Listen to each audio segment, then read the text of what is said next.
who are you when you're not performing, Black man? Because society tells you if you don't perform, you ain't shit. A man who cannot manage himself and his sexuality and his sexual appetite is a man who cannot govern himself. How long should it take before they actually get really intimate? Is it their inability to love, or is it your inability to receive love? If I'm a gallon of love and you're a pint, and I'm pouring my entire gallon into your pint, that's system overload. Yeah, too much. Stop, please. Right. One of the most powerful voices across popular media and academic circles, she has spent nearly 2 decades devoted to transforming lives. A celebrated life coach, spiritual mentor, psychology expert, she is Dr. Cheyenne Bryant. Y'all come in and go, bro, I love her. Yeah. I want her forever. Put a ring on it, and then you get in it, you're like, oh, man. Damn. I didn't know it was going to take all this. I get that a lot from the women that, I speak to. They're like, yo, like, why are you so closed off? Your experiences can become your environment, and your environment will change you before you change it. You attract who you are despite of who you think you are. Tell me, from a man's perspective, what is the part that you feel this is the part that is most challenging for us to not bite into? How did you meet 50 Cent, by the way? And how did that relationship get established? Oh, goodness. Yeah. What's going on, family? It's Ayo and Cody, and today's episode is sponsored by Mailbox Millionaire Academy, the #1 credit and business buying mentorship in the country. Mailbox Millionaire Academy teaches high-level entrepreneurs and first-time business owners how to buy small, profitable businesses that already work. Businesses with systems, cash flow, and real customers already in place. And the best part about it is if you don't have the money, you can use creative financing strategies you'll get inside the academy. Let's be real, y'all. Most people want to get into commercial real estate, but they don't want to deal with tenants, trash, and toilets. That's exactly why you need to understand self-storage facilities, the #1 performing real estate-based business model in the country. With self-storage, you get appreciation, the value goes up, you get equity, ownership, and monthly cash flow. But the best part about it, without tenants living in your property. And here's the wild part. 90% of businesses fail within the first 10 years. Self-storage has a 92% success rate. Most people also think that, hey, listen, in order for me to get started, I need a lot of money. And I'm here to tell you guys that is absolutely false, because my guy Ramel Newworlds, the lead instructor at Mailbox Millionaire Academy, literally teaches people how to buy their first self-storage business with little to no money out of pocket. And right now, he's giving away a free intensive training. All you have to do is text the word motion, so that's MOTION, to the number 347-429-6496 to get instant access. Again, text the word motion, so that's MOTION, to the number 347-429-6496 and tell them, listen, you came from the Motion and Success family, so that way he can bless you guys. Let's get back to this episode, because this one is going to be a banger. All right, y'all, so welcome back to another episode of Motion and Success. Listen, guys, my name is Cody Brown. I got my co-host with me today. It's Ayo, and listen, bro, we back with another amazing episode. I'm actually really excited for this one, bro. I agree, bro. I definitely agree. So listen, this is going to be a podcast episode where we're interviewing a young lady that has been crushing it in the industry of helping men with mental health, relationship topics, getting through and actually solving different problems within people's marriages, and also just getting better as a person. So if you guys are looking to learn how to get better at your own relationship, how to be able to go out and start having healthy conversations, this is the podcast that you want to tune in from the start until listen. Yeah. Like, comment, share, and subscribe, because this is going to be a banger. So without further ado, I would like to introduce our guest for today, Dr. Bryant, Dr. Cheyenne Bryant. Go ahead, introduce yourself. Tell the people who you are. I ain't even said nothing. I got you choked up. What's going on? No, thank you for having me. When y'all reached out to me, I went to your social media page and I'm like, yo, these are two young, amazing Black men who are out here just doing their thing and really trying to get some positive tools and messages out to our community. So I was honored and really excited to be able to come on your platform and be able to use your platform side by you to continue to, guide our community, bless our community, love on our community, even if it's the tough type of love that I tend to give.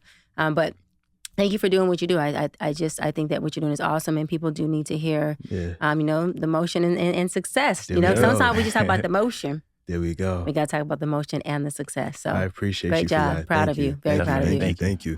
So for the people that's here right now, if you guys have a business, you guys are unorganized, you don't really have too much systems going on, you're doing everything manually, I want to go ahead and bless you guys with a free course. So this is going to be able to help you guys when it comes to text messages, email campaigns, funnels, marketing, website designs, and even social media marketing, because now guess what?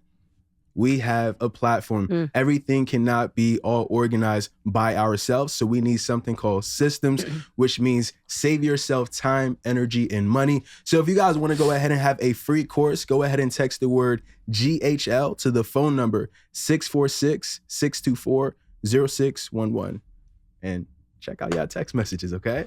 Go ahead, bro. Definitely. So let's jump into it. So definitely want to thank you again, Dr. Bryant, for coming through today. This is one that, me and Cody, we anticipated for this. Like we prepping like almost a whole month for it. I appreciate that. Thank you. So I definitely do want to jump into the backstory, before the success, before, Dr. Bryant today. How was life growing up? Kind of like give us a glimpse of your childhood, like life growing up. And then also, how was the environment like? Yeah, I love that. Lots of love, very tight-knit family. We eat, slept, and shit together, literally. And of course, in the mix of that love, there was, trauma, there was dysfunction. I'm a product of teenage parents, a product of parents who, my mother was addicted to the drug that my father sold for a while, and they were high school sweethearts. They met each other at 10, fell in love, planned the pregnancy. I'm a planned baby. I didn't happen on accident. I wasn't planned through marriage, but I was planned walking home from high school, and they decided at 16 years old, let's go make a baby. We're in love. And, went and got a motel. Obviously, we're, just poor kids in the hood, you know what I mean? So couldn't get no Ritz-Carlton or nothing like that. Now your girl stays in Ritz-Carlton because of that fact. No, I'm playing. But, but went and got a motel and then, conceived me and have this really beautiful, high school sweetheart love story. My dad ended up going to prison or jail, I should say, when I was 2 years old.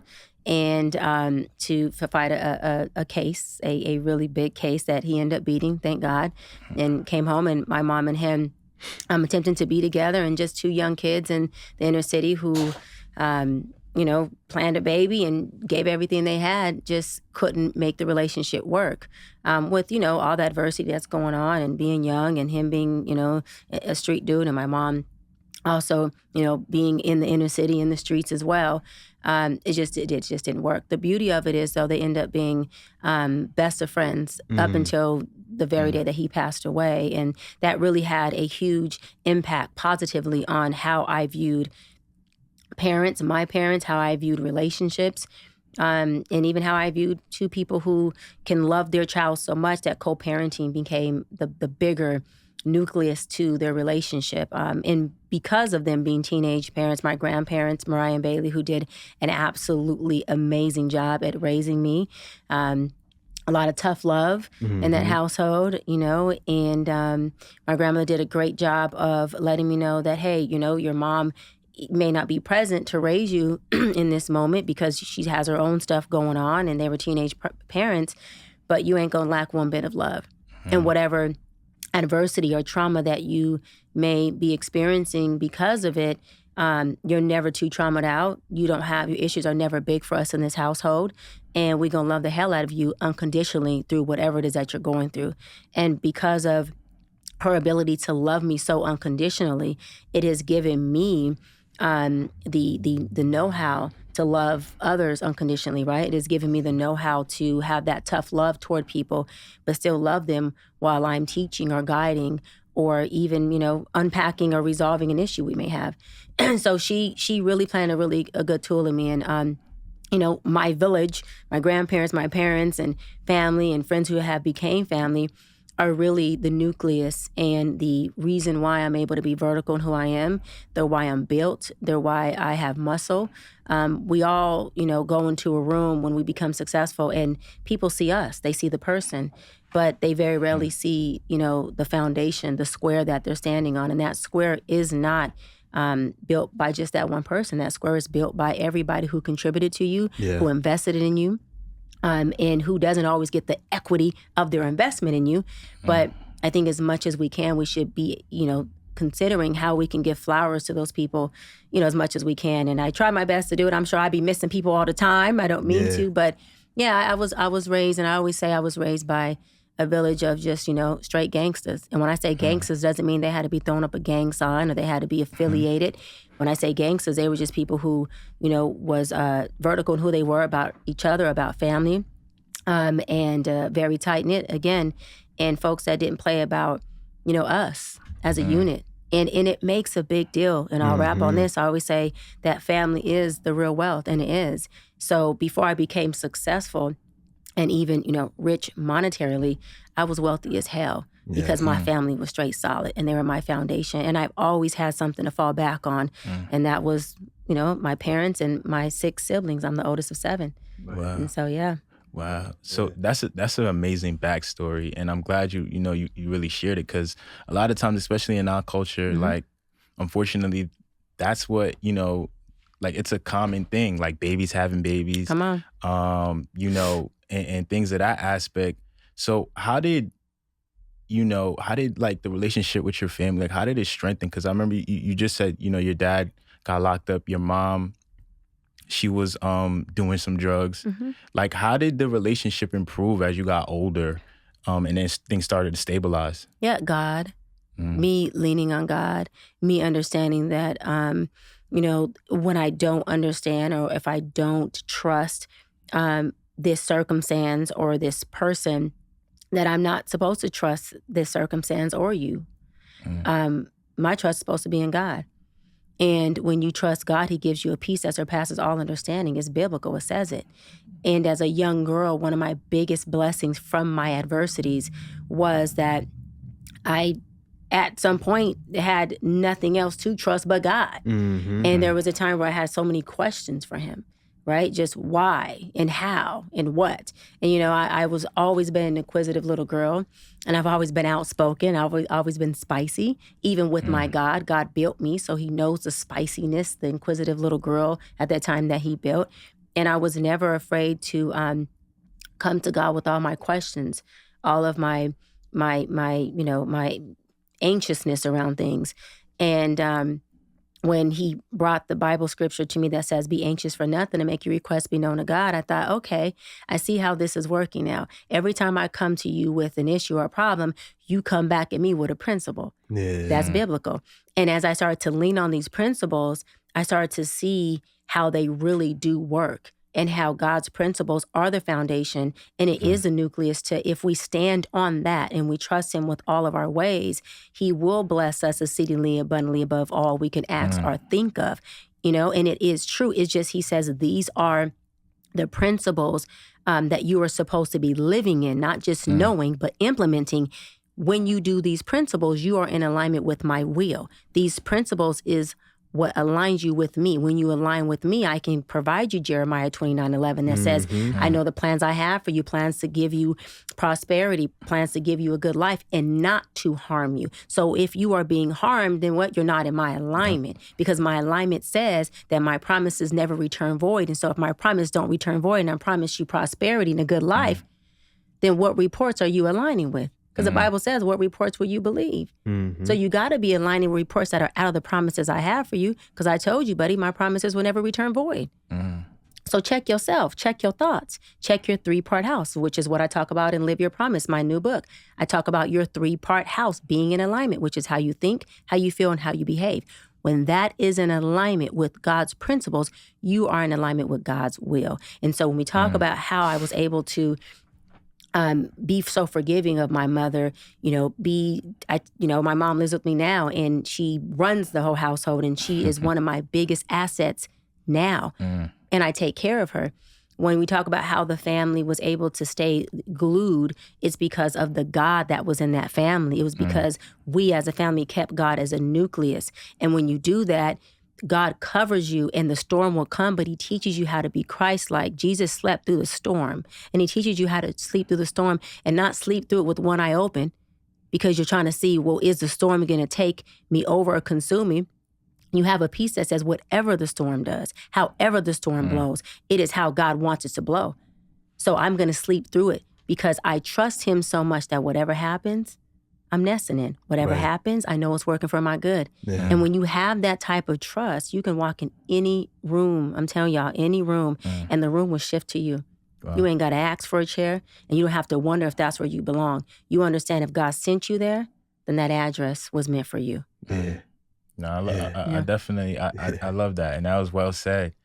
I did want to ask too, so like, when it comes to loving, being in relationships, dating and things like that, a lot of times your upbringing plays a huge role in like how you behave. Like, I'll be honest, like my family, like I have Nigerian parents, African parents, so they're not as affectionate. So now when I see in my dating life, you need a hug, baby. You need a hug, baby. Auntie will give you some love. I see in my dating life, like I get that a lot from the women that, I speak to. They're like, yo, like why are you so closed off? Like, like hold my hand, little things like that. And I'm like, like, I don't know, like in my family, it's something that, not to say that I wanted that, but it's like unknowingly, like, it translated like into my adulthood and into my dating life. And like, I think it's normal, So how was like, based on your environment and your family, how did that shape how you seen love and like how you behaved as you got older? Yeah, that's a great question. So it actually made me believe that love is something that should be given. Love is something that should be experienced. It's almost like love is not even an expectation. It is like a non-negotiable. It is like it's kind of like the air that we breathe. Like, how is it not here? Because it gives us life. So because of the way that, my parents loved on me very unconditionally, because, there was a time where my trauma did consume me as a young girl, and I was cutting up.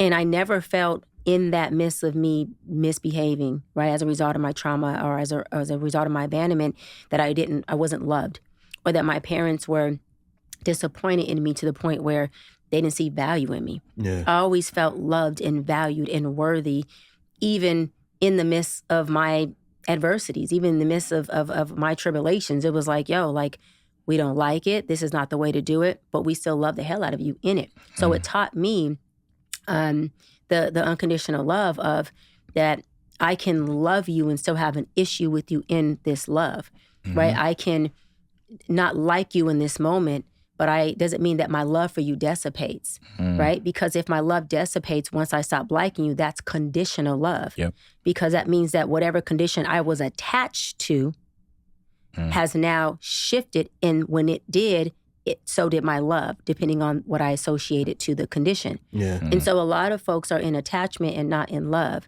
And for me, which is attachment is another trauma response, right? All the different anxious attachments, avoidant attachments, the list goes on. Those are all trauma responses. And so for me, love has been something that's like, if it's not present, then we ain't present. What are we doing? Yeah. And I don't want anything without love. And I would not be able to fuse with anything that isn't love, because it is what I am, right? And equally yoked means that who I am will calibrate or fuse with like-minded, likeness people. And so for me, we were just raised on love and God being the nucleus of just who we are and how we're built. And we're a very affectionate family. We are a very kissy, lovey family. One of my brothers, he's 33, and I still jump on him, kiss all over him, sit on his lap. And of course, y'all at y'all 33-year-old young age, he's like, I used to be able to love all on him. Now he's like, stop, move, don't do that.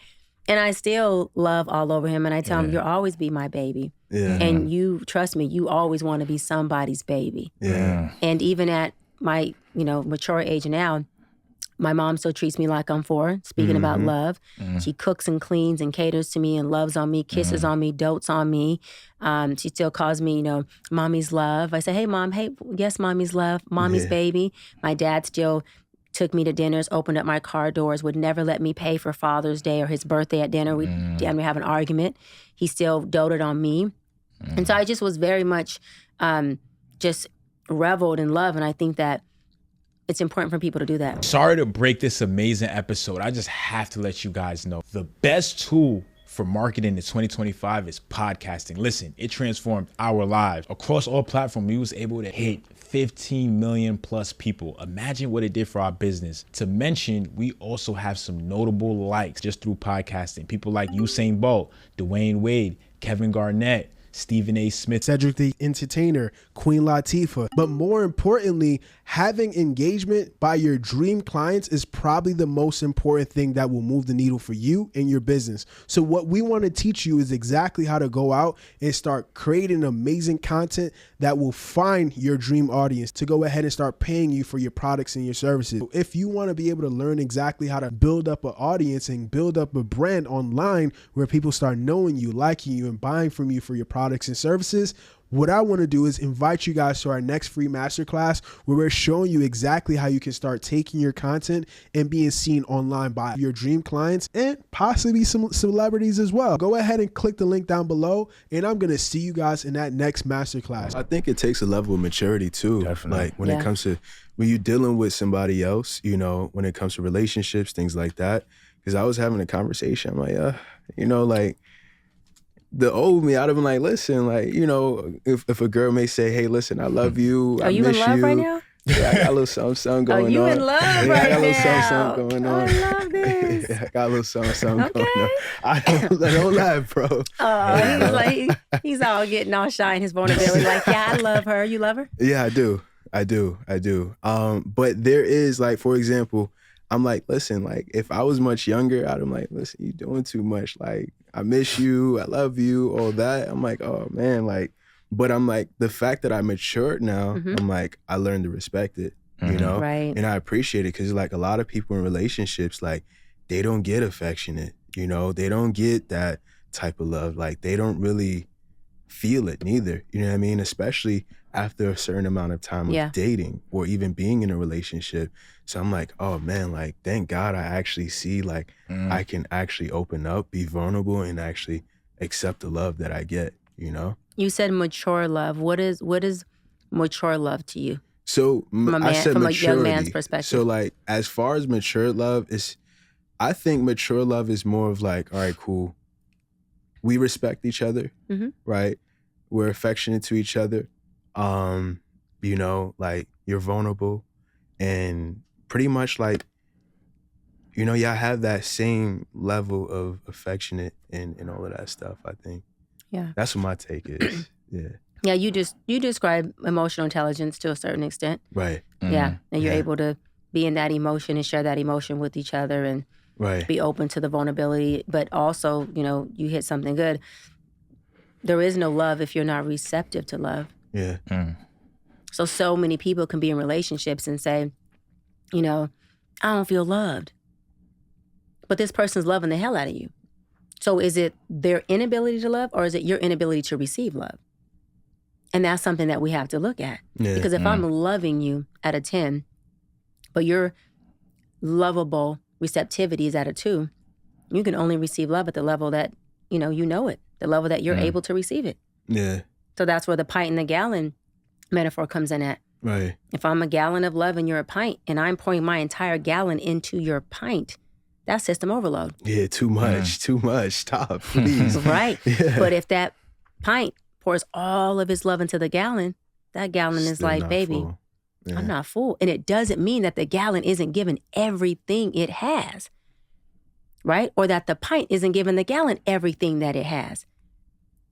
It just means the bandwidths are different. Yeah. They're not equally yoked. Right. There's no yin and yang. True.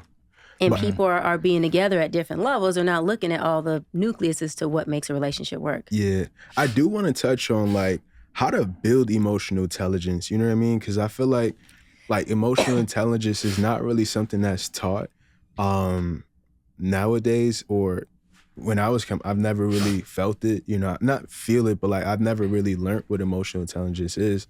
What is it and how can a person build it? It's really simple. It's about being able to identify your own emotions. Yeah.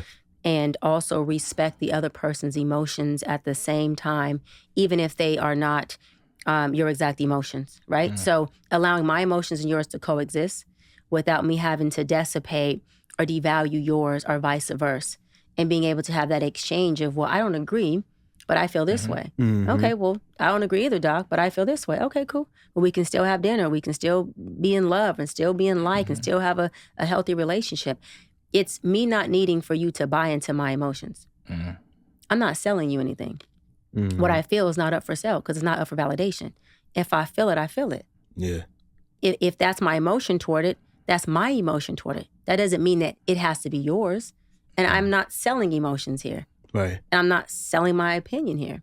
My opinion is here to be given. You can receive it or not. True. Now that's well said.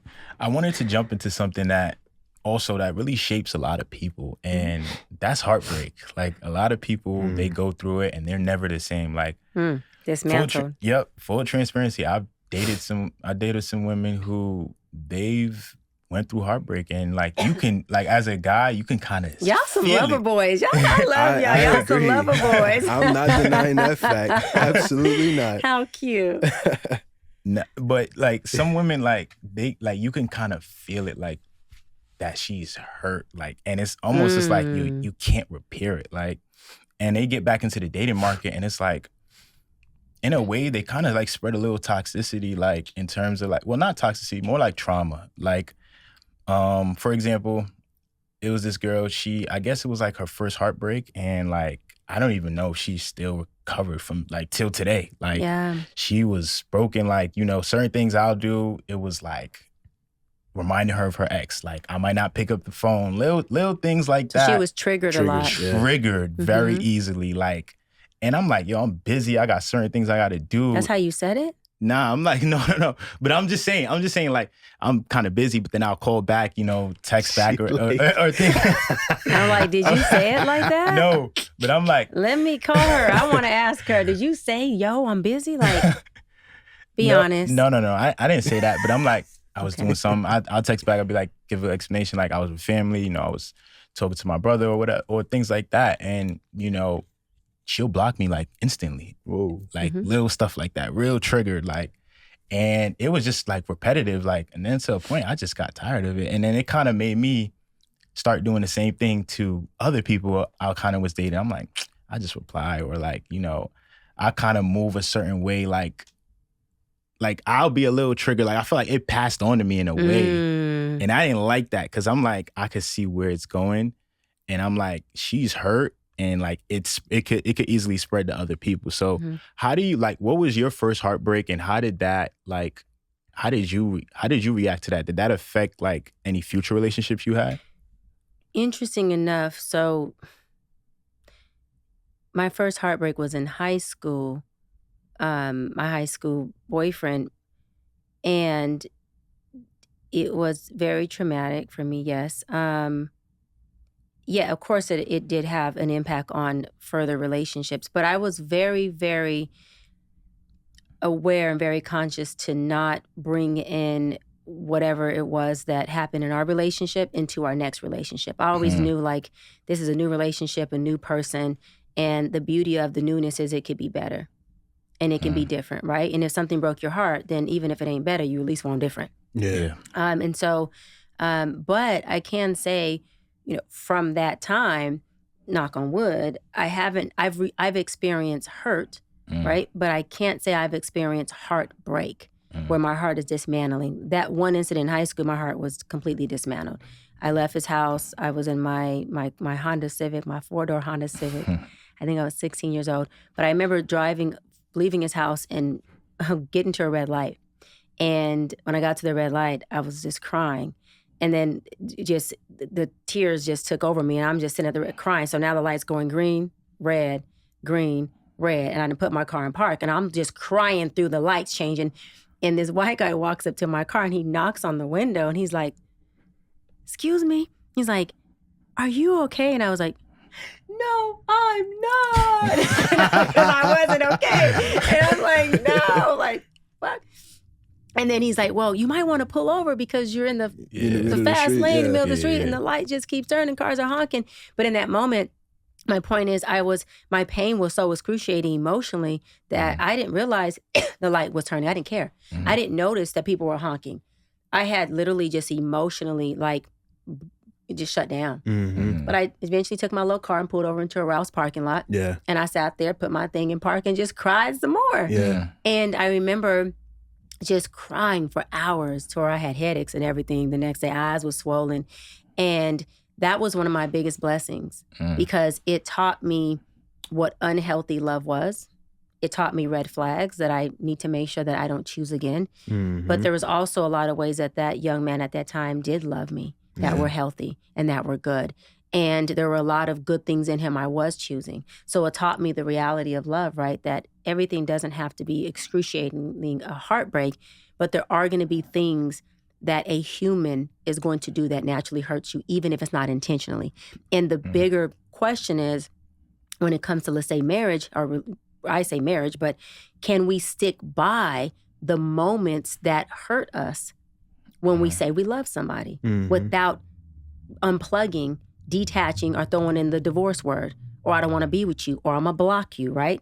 Or I'm done with this I'm going to sabotage this whole relationship because I'm uncomfortable in this emotion. Yeah. It taught me that there are going to be uncomfortable emotions. And emotional intelligence is sitting my ass in those uncomfortable emotions and telling you, baby, I'm uncomfortable.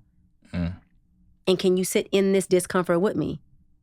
And we may not be comfortable or liking each other right now, but can we still be in the love of each other? And that love of each other for me is God. I always say in marriage, I'm experiencing the God in you because I'm really married to God. God's the covenant. Right. I'm not married to this man. And if we look at marriage at a deeper level of what I'm married to the God in this woman. I'm not married to this woman. I'm married to God in her. I'm experiencing the God in her. And the God in us is what allows us to have this compassion and this grace for the human side of us that's going to fuck up. Right? Because we're going to experience the human side. Of course. But when we experience the human side, can we become Christ-like and let that person experience the God, which is the grace and the compassion in us for them? It just goes so much deeper than, I like you, you're cute. Yeah. You got a fat ass. You got a lot of money in the bank. We could probably have some good sex and a good little drink and go smoke some hookah. Yeah. And then we can go home and laugh. No, like marriage is a deep-rooted sanctity that we need to start to teach our community the depthness of it. It's not a superficial, I like you, I love you, sex was fire, and I would like to do this superficial thing with you forever. Will you marry me? That's not what it's about. Yeah. And you know what's crazy too? I'm kind of glad you mentioned that because a lot of times is like people like I feel like they kind of get intimate a little too fast. Come on. And talk then about it. They get jaded by like all the red flags, all the things that are like alarms, all the things that saying don't go.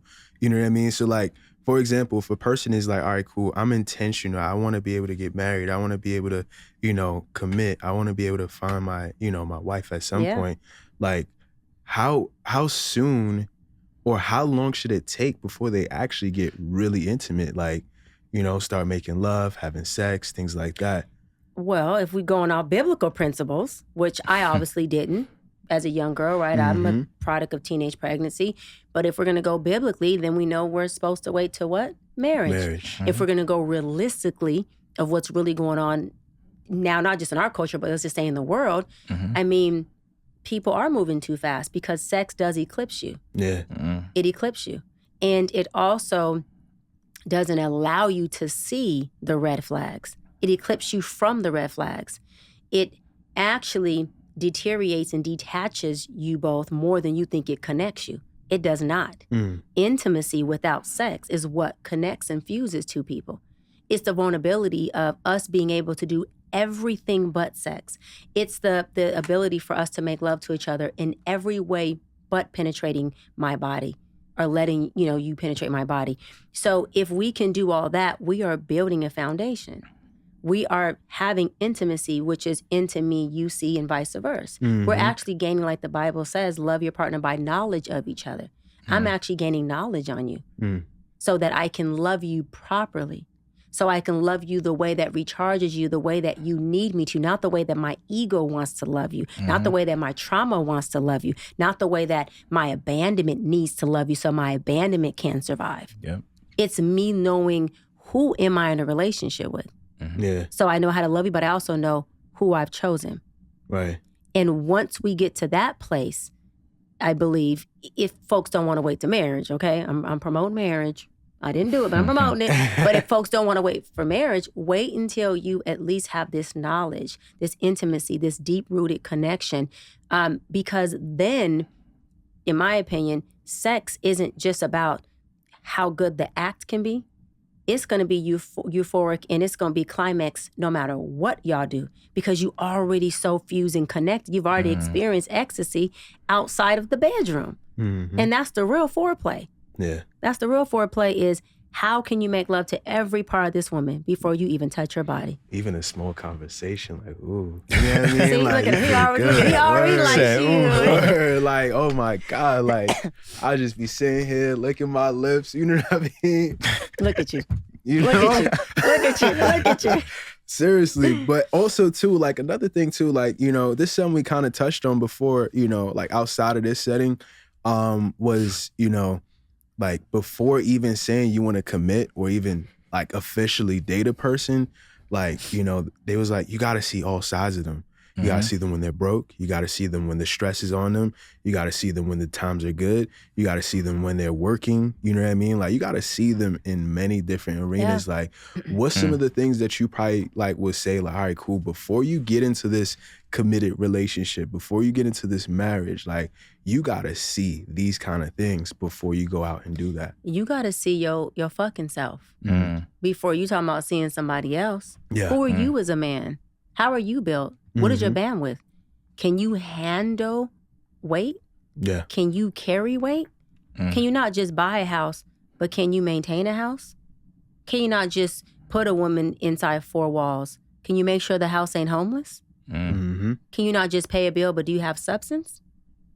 Can you facilitate her emotionally? What about when these kids get into this home? Are you going to be willing to change diapers? Are you going to be willing to feed this child? What about if this mother, your wife, God forbid, has a health condition? Yeah. Can she trust you to full on raise these kids in the event that she doesn't survive that health condition? Can she depend on you to be at her bedside and really be there to wipe and clean and love and facilitate her emotionally, spiritually, when she can't perform for you at all? What if you all of a sudden woke up and could never perform? Who are you as a man? What if you couldn't pay the bills? What if you couldn't make love to her no more? What if all that went out the door? Who are you when you're not performing, black man? Because society tells you if you don't perform, you ain't shit. So who are you? Who am I married to? Before you get to know anything about a woman, anything about who you want to marry, you need to figure out who the hell you are. You need self-awareness. You need to know, what is your weight class? What are you bench pressing? So you understand the weight that you can take on of a woman, a family, in addition to the weight that life puts on you being black man in this world. Yeah. And that's the reality of it. People are moving too fast. They are doing time because they're not taking their time, because they don't know their capacity. And I always say, men, it's interesting how they talk about the woman and having these, dreams and ambitions of being married. Yeah, true. But men, y'all fall in love. And when y'all fall in love, y'all like, I'll figure it out on my way. I'll figure it out. Women, we already have it in an illusion figured out before we even marry y'all. That's why we come in and we drape you with our fairy tale ideology, because our ideology is what we believe you supposed to be. Y'all come in and go, bro, I love her. Yeah. I want her forever. Put a ring on it, and then you get in it, you're like, oh man, damn, I didn't know it was gonna take all this. Yeah. Holy shit, this a lot. Yeah. And then don't make it to where you all are giving everything you have and you're unable to reach your expectations of what you want to give to that woman of that family, then you end up emasculating yourself through your thoughts of saying, I'm not worthy, I'm not valuable because I can't provide at the level that I want to as a man. And that becomes an issue in the relationship. Yeah. So why do I say y'all need to get to know yourself first? Because a woman is only going to be able to love you at the level that you understand the type of love you need. She's only going to be able to have knowledge of you at the level of the knowledge that you have of yourself. Can I give you a quick tip on how to build wealth? I mean, take everything you think you know about investing and throw it out the window. The one skill that's holding you back isn't what you think it is. You've got the drive, you have the vision, you may even have the capital, but for some strange reason, you are still not seeing the returns that you are looking for. Sounds familiar, right? I know, I understand exactly how you feel. Because for me, it was the exact same thing. For years, I spent time buying single family houses, doing Airbnb arbitrage, renting cars on Turo, doing 7 different businesses, looking for 7 different streams of income to become a millionaire. And it was the exact opposite of what I needed to do to build true wealth. The truth is, it was my ability to find already existing cash flowing businesses that are generating money immediately. In fact, 90% of business owners fail within the first 10 years. So I was steady taking a chance of being part of that 10% to build wealth. When 10,000 baby boomers are retiring every single day,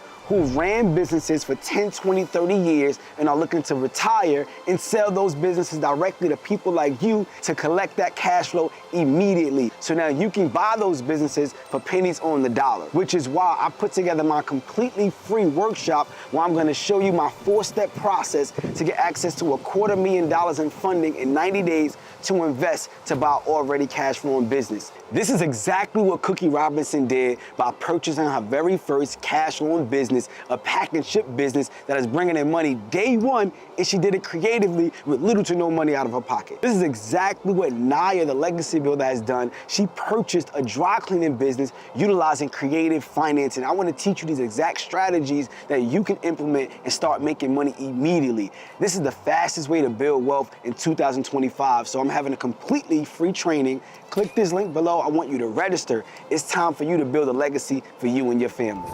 That's it. Black men need, men in general, but black men need to be able to know more about themselves than the anatomy of their body and how their penis works.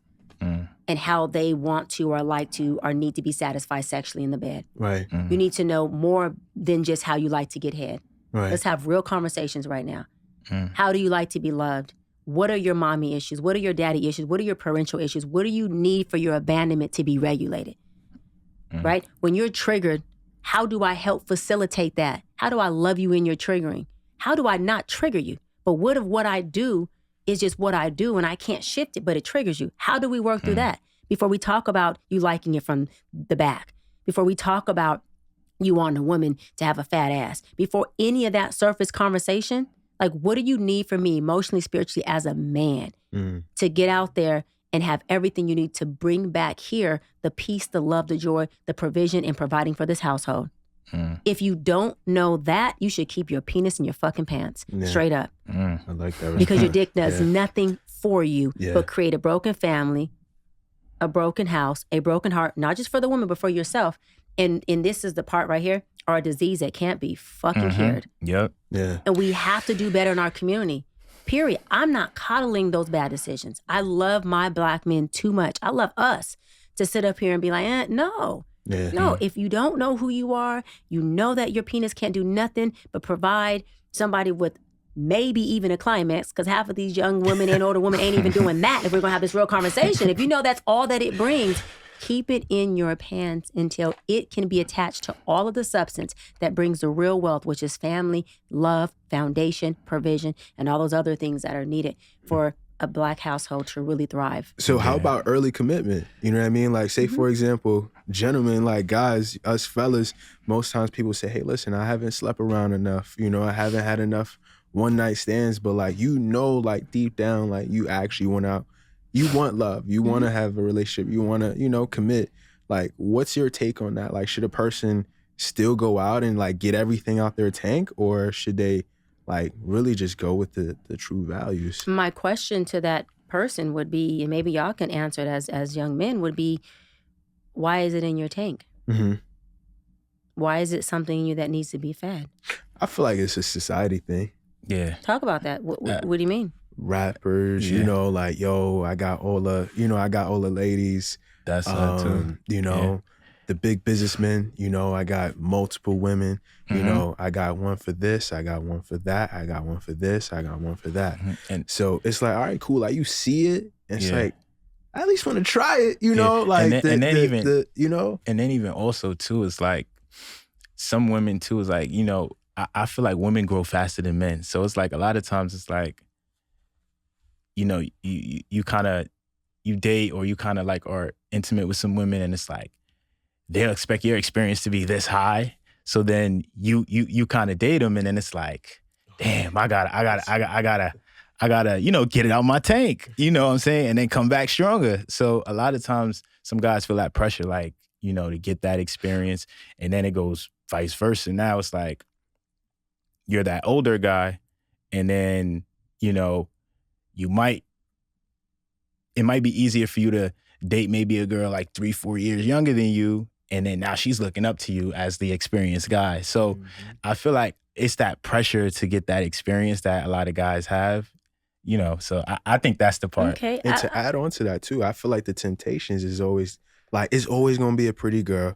It's always gonna be a girl with a nice body. It's always gonna be the girl got the, like, she smelled real good. You know what I mean? Like the temptations is there. So it's like, had you already been there, done that, all right, cool. Like, it's just another one. You So know? if it's always readily available, right? And it's always going to be there, why y'all so hard up and thirsty for it then? If it's always there. If I know I can go to my refrigerator and get water any point in the time because there's an abundance of water, why am I at the refrigerator all fucking night and all morning staring at water? Like, what is the infatuation with water that I know that is abundantly there? Yeah. Why is it that we have such an over-sexualized culture within the Black culture is what I'm talking about. Yeah. If it's there, if it's always available, it's always going to be a pretty one with a fat tail. If it's there, then why don't men act like it's available more?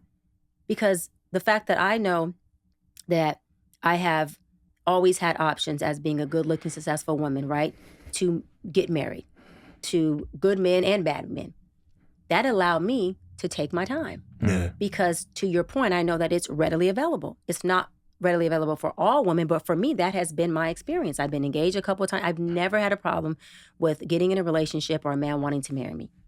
What that did was allow me to take my time and say, I'm gonna build my career first and I'm gonna do it on my terms.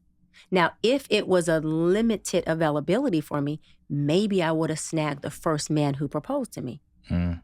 But if I know it's available, what am I rushing for? True. And that's something that I think Black men need to answer. If y'all know it's sitting right there, Mr. You got it when you want it, it's just always available for you, then why are you so hard up for it? You're not letting us believe that it's readily available.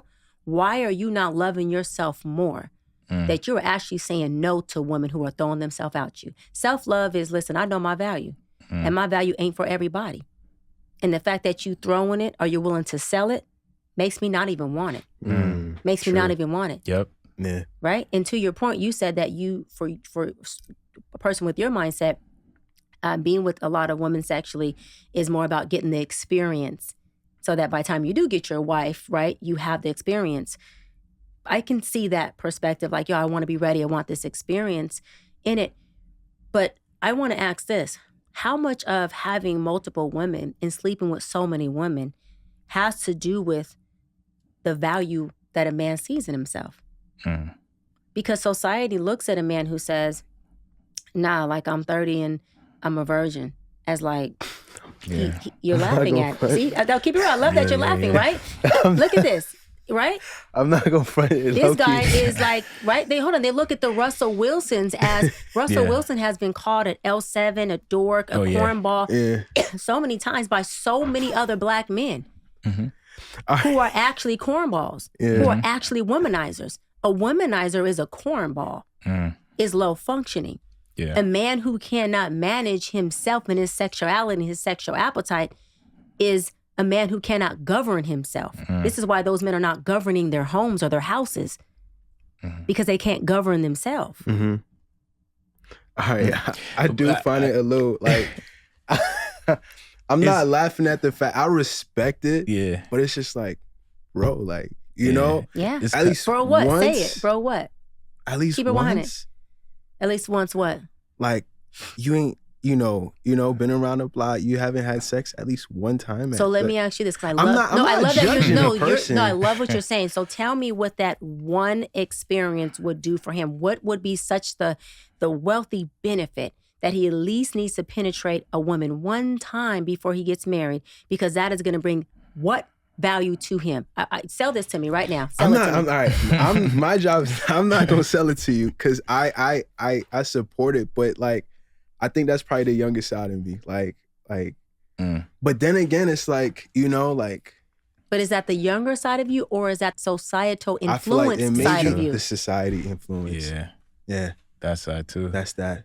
But then again, too, roles reversed. I would want a woman that literally hasn't had anybody touch her. You know what I mean? Before I can actually commit. Why? What's the value in her? What's the value in her? She hasn't been touched. What's the value in not being touched? I see the point you're bringing. No, because I love this. What is the value in a woman not being touched? Like she's does that make her more of yours? Yeah, like yeah, like all right, cool. Like this is my lady. Like she hasn't, like she's pure, she's innocent. Right, right. But like roles reverse. I think is more of a society thing because I do agree. Like I would want a lady that hasn't been around the block, that hasn't been so much experience. Like they actually went out, did everything possible. To the point where it's like, all right, cool. I'm just another one. Yeah. I do see the value in it. It was just, it's kind of wild too, because sometimes it's like you could be talking to a young lady, and it's like a lot of times they're like really honest, and then they'll be like, hey, I did this before in my past. I slept with this guy. I had sex in the car before. And then I'm like, they don't know behind my mind, you're like disqualified immediately. So it goes from like, wait, she's disqualified because of her sexual past experiences? Depending on what type of experience it was, but like certain things. So in the car, she's disqualified. Yeah. but in the hotel room, she's not. I mean, it all on vacation on the balcony, she's not. I mean, hands on the floor to ceiling window. Right. It depends. Hey, I love this guy. He got the most interesting rubrics. He's like, in the car, on 2 knees, disqualified. On the hood of the car, but you on 1 knee, you good. Wow. Okay. Head out the ceiling window. Right. Is she good or she bad? Is that disqualified or not? I mean, hey. I feel like it all depends, like, but some of them are very, very like, and I like the honesty, but a lot of times it's like, if it's like, yo, this is a girl you see yourself potentially taking seriously, hearing something like that, like immediately is gonna be like, yeah, I can't. And then it might go from like, hey, I considered wifing her, but now this might just be like a lustful relationship, so now it's like, hey, and then it's like sometimes it's like, especially for me, but that was such mature awareness for you to say this will probably be a lustful relationship, not a long-term healthy relationship. I'm going to be lusting, or this is what we're going to be in our lust, not in our love, not in our foundation. That was good. I love that. That was good. And it kind of brings me to the fact, like, male biology is a little weird. Like, I feel like a lot of times, guys, it's like, you get to a point where it's like,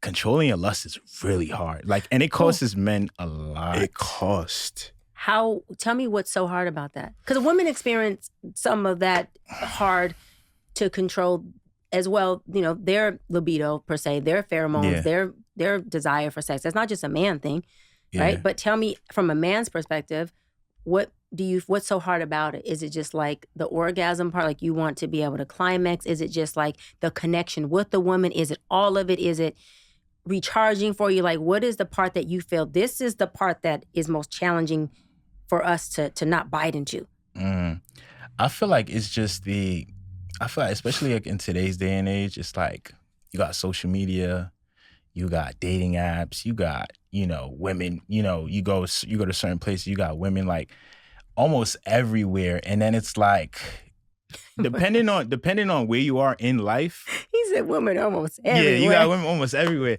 So depending on where but you that's are, not gonna stop, baby. We gonna be Yeah, everywhere. exactly. We gonna be everywhere. depending on where you are in life, I feel like, you know, it's gonna be a point where like you in your prime. So then it's like it could be coming at you left and right. It's like at some point, it's like, I don't know. It's just it's just like as a guy, it's like sometimes you want the connection, like you said. You want the connection. Sometimes you might just like, hey, I just need to get one off. Bust one up. Yeah, bust a nut. Okay. And then it's like, it gets to a point where it's like, it requires a lot of self-control. And I feel like I see a lot of downfall like for men. And that's why as a young man too, I'm like, yo, I have to control this like ASAP. Cause it's like, if you don't, I see men, they lose money. You end up, you know, getting pregnant with the wrong person. It's like something that's in our community like a lot. And it causes men to make a lot of the wrong mistakes. Like, but it from a male perspective, you could kind of see why some men like, even like in their 50s, 60s, still haven't gotten over it. Like, I see some older men still like probably even more hornier than the younger men. What are your thoughts of the older man who still has no type of appetite control, no type of self-mastery, no management? What do you think of that older man? I'm like, I don't want to be that. Like, I have family members too, and I'm like, yo, this is like, you this old, married, still out here, like, trying to get one off. How do you view him, honestly? I lost a little bit of respect, because I'm like, at that age, like, I'll be chilling, like, you know, my priorities might not be more so of that. Like, I'll probably be, yo, I'm married, I got kids, type, sit back. To his wife that never did it in the car with anyone but him. But I'm like, that shows like, if you don't conquer it, this thing could last with you like a lifetime. Yeah. Like, so that's one thing that I'm trying to overcome as a young man, because I don't want to, you know, be that 60-year-old still out here chasing ass. You want to be chasing your wife. Yeah, exactly. Yeah. Mm-hmm. So like, what's your thoughts about that, especially in like our community, like the lack of control with lust? I think it's glamorized. It is. Yeah. Yeah. And I think that the virgin guy, or the guy who's not a virgin, but maybe he's just not promiscuous sexually, right? I think that he's weaponized, and I think he's demonized. And I think it's backwards. I think the Russell Wilsons, per se, are looked at as the cornballs. And the, you know, rappers or the womanizers or the folks who can't, right, manage their sexual appetite are looked at as men's men, alpha men, grandioso. That's why I asked you earlier how much of sleeping with multiple women plays into the value of you as a man. Because if we go off the analogy I just gave, right, the man who has all the women around him and her butt is out and she's dancing and doing her thing and she's very oversexualized and everything about her, he's looked at as, wow, look at this glamorous lifestyle. Look at this man. You know what I mean? Like, he is the epitome of the Black man, not for all, but for a lot of our culture and our community. The Russell Wilson is looked at, from the fewer of us, I'm one of them, as that is a representation of a man, of a husband, of a family man, right? Wow, Sierra really, you know, she really looked up with that. What a blessing they have. He's created a family and he's fathering a son who's not his. Like, that takes early on what I said about knowing yourself, bandwidth and muscle. That's not an easy road to come in there and father someone else's child and then create your own family, right? And be a godly man and be a vertical husband to your wife. Yeah. That's a lot. And so I think that we, as a culture, are glamorizing the wrong things. And I think that when folks like myself come on here and I say, you know, no more broken families, no more broken homes, keep your penis in your pants. And men, you don't love yourself if you're willing to penetrate anything and anybody, right? You have a group of men who are like, yo, sis is on to something. That's real. Then you have the group of men, you know, culturally, that are like, man, what's she talking about? Because they're womanizers. They're dogs who are hit dogs. We don't hear them. Right?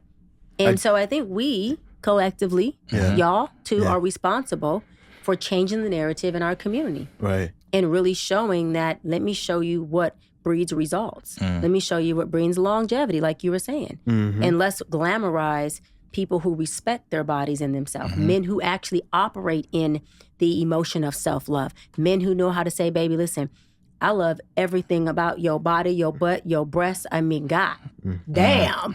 But Yep. I'm not trying to go there with you this soon. And it's not because you're not beautiful. And I know you're letting me know you want me, but trust me and let me lead this relationship. I'll lead us to a promised land.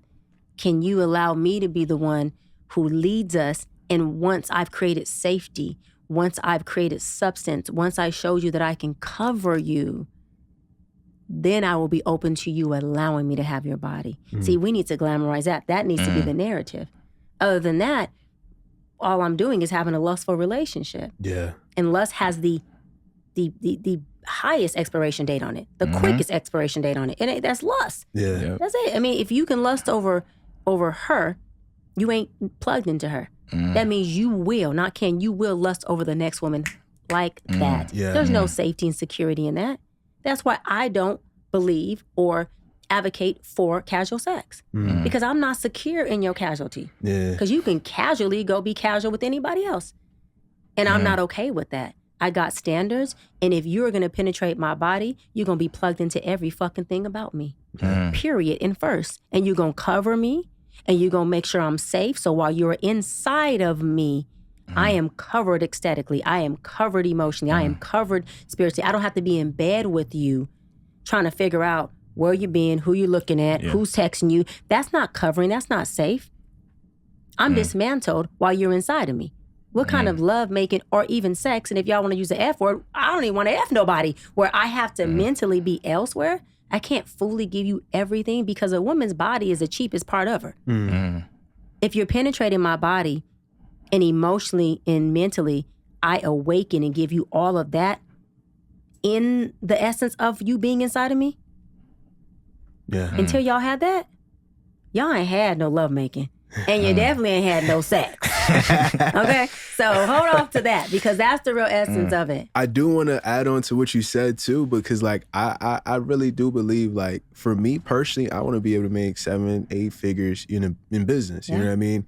And trying to chase each and every one that I see is just gonna throw me off. You may have so many different intentions with a whole bunch of ladies.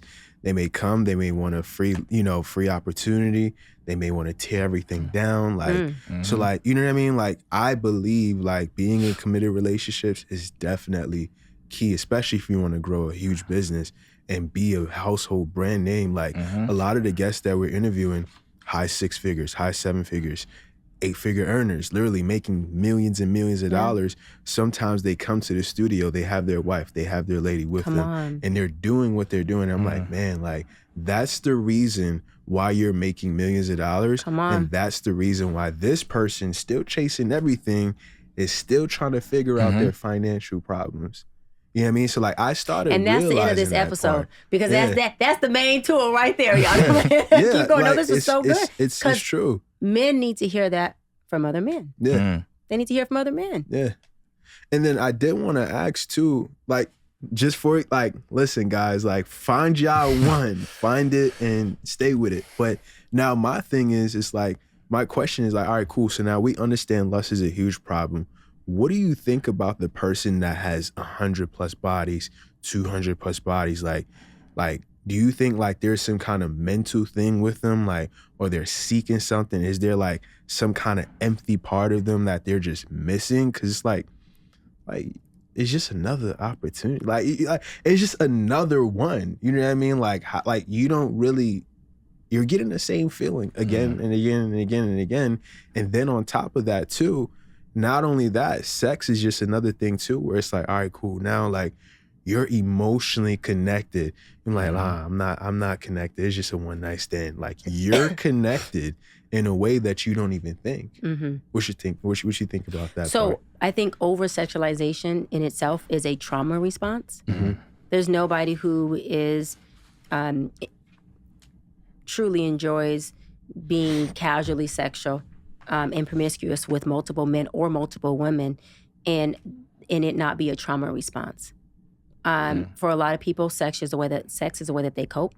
For a lot of people, sex has been a defense mechanism to allow them to distract from their issues that they really need to focus on and heal. Sex is a huge eclipser. It eclipses us from ourselves. And so I believe that even being over-sexualized can also tie into a lot of identity crisis. And we have a community where, even studies have shown that Black men experience the biggest identity crisis, as well as Black men have this lonely epidemic that's going around, which means that you guys are connecting less. You guys are having less relationships and being a part of less social groups. And you guys are having this really intense loneliness, that's why it's called an epidemic, in Black men between the ages of 32 and 45, which are your prime ages, right? Where you should be killing your career, finding your one, socializing, traveling, self-discovery, and you all are isolating. And isolation breeds depression. And it's very, very, very sad. Or you all are wanting relationships, like both you young men are here sitting here saying, no, I want my own woman. I want to be married. I love someone right now. I don't want a woman who's promiscuous, right? I want a woman who, is more of the, I'm gonna say but more of the wife qualities of having. And y'all are saying it's challenging for you to find that. And, when you have men who want that, I feel like, and y'all are not finding that, it does create a emptiness. It does create a deficit in you. It creates a loneliness. And a lonely man is going to, at some point, become resentful as well. And that resent can turn into, well, you know what? Fuck it. I'm just going and do what society is showing me or what the majority of women I'm running to saying that they want. Maybe that's just sex or money or a good time. And if that man isn't anchored in who he is, he can easily become that at which he continues to experience, because your experiences can become your environment, and your environment will change you before you change it. This is why I said knowledge of thyself is the first knowledge you want to get. I know who I am. So it doesn't matter how much money a man has waved in front of me in the past or even now, I'm not into casual sex. So after you give me $20 million or more, and I sell my body in exchange for that $20 million, which is a lot of money, I, because of my values, won't be able to gut that. So the shame that I would have to deal with that would consume me would actually be way more expensive than the $20 million that you just paid me. But that's values, right? And that's knowing who I am, and knowing that if the $20 million was brought to me from a man who wants to exchange it for my body, that means God could bring me $40 million for a deal that I could walk into and just sign a paper and not have to sell my dignity for. That's somebody who's saying I can't be sold. I cannot be bought. There's other things you can buy, like my products, my book, my services, right? My show and session with Dr. Bryant, you can go subscribe on Patreon. You can buy those things. But my body is just not up for sale. And so again, we have to look at these things and say, if a woman or a man is willing to sell their body for a trip or for a nut, how much do you love yourself? How much value do you really see in yourself? Seriously, Black man and Black woman, how much love do you have for yourself? How much of what you're doing is a trauma response? It's a survival mechanism. How long do we survive in this thing and not begin to thrive? How long? Because, you can have a slut who also has a title of wife. You can have a nasty dog in the bedroom that also has a title of a husband. And to me, there's nothing more sexier than me thinking of my husband slutting me out. My husband. My husband. You know what I mean? My man that I can have no boundaries with. That I can go all balls out with. Not only physically, but emotionally and spiritually, I can release all that. Same thing with the man. There's nothing more sexier than you having a woman, in your words, you said, she mine. Ain't nobody touched her body. But you get to have your way with her in any way that you want. And then you get to wake up with her and knowing that she's about to cook and clean for you, or you're about to cater to her. Y'all about to serve each other after you served each other. See, this is the narrative that we need to, or at least I know I'm standing on a mountaintop about with our Black community. And if it takes you a little longer to wed or to find your partner, then baby, take your time. Because many of these people who are married are doing time. Don't let them fake the funk to you, sweetie. Yeah. If they sat on your couch and kept it real like they come in my sessions and keep it real, marriage is a beautiful thing. But people are doing it in a very, very weaponizing, unhealthy way that's making it seem like it is not the prize. That's making it seem like it's not the real wealth. Yeah. The relationship with yourself and marriage is extremely wealthy. It's a wealth that you cannot count. Yeah. Unlike money, you can count and you can put a dollar amount on it. Right. I was going to ask too. That was definitely well said too. You touched on you mentioned trauma. So I did want to ask, like, how does childhood trauma show up differently in different genders? Like, especially in relationships, like how does it show up in men versus women, women versus men? Like, how does it show up?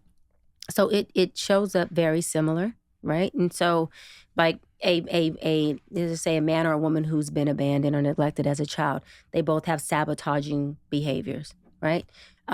Sabotaging behaviors meaning we're having a conversation, we're in a relationship, I don't like what you said, I don't like how you're doing it, fuck it, it's over. Throw the whole thing away. You ain't cheated, you ain't abused me, you haven't disrespected me, you just not in alignment with what I need you to be in alignment with. And so because I'm uncomfortable and I feel like if I disagree with you, you may leave me. So I'm going to sabotage it and leave you before you leave me. Yeah. That's what self-sabotage is. I'm out of here. Yeah. What that's really saying is I'm scared. Yeah. I'm scared. I'm scared you're going to leave me like my parents left me. I'm scared. And instead of me having the awareness that it's fear-based, trauma-based and saying, baby, look, I'm feeling like in this whole thing because I'm really afraid you're going to leave me.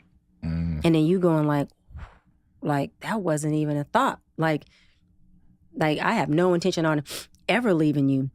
Like I just want us to continue to talk about this and get through this part. Like I'm here. I love you, right? Like I'm solid. You know what I mean? Like I'm here. That reassurance, that giving her security, so that she knows it's safe for her also to expose how she feels and her emotions and her traumas with you. See, we're not just marrying the person's good days. You are marrying every moving part of that person. You are marrying my traumas. Yeah. That abandoned little girl that's in me, you're marrying her too. Yeah. So when she shows up, can you facilitate her? Can you handle her?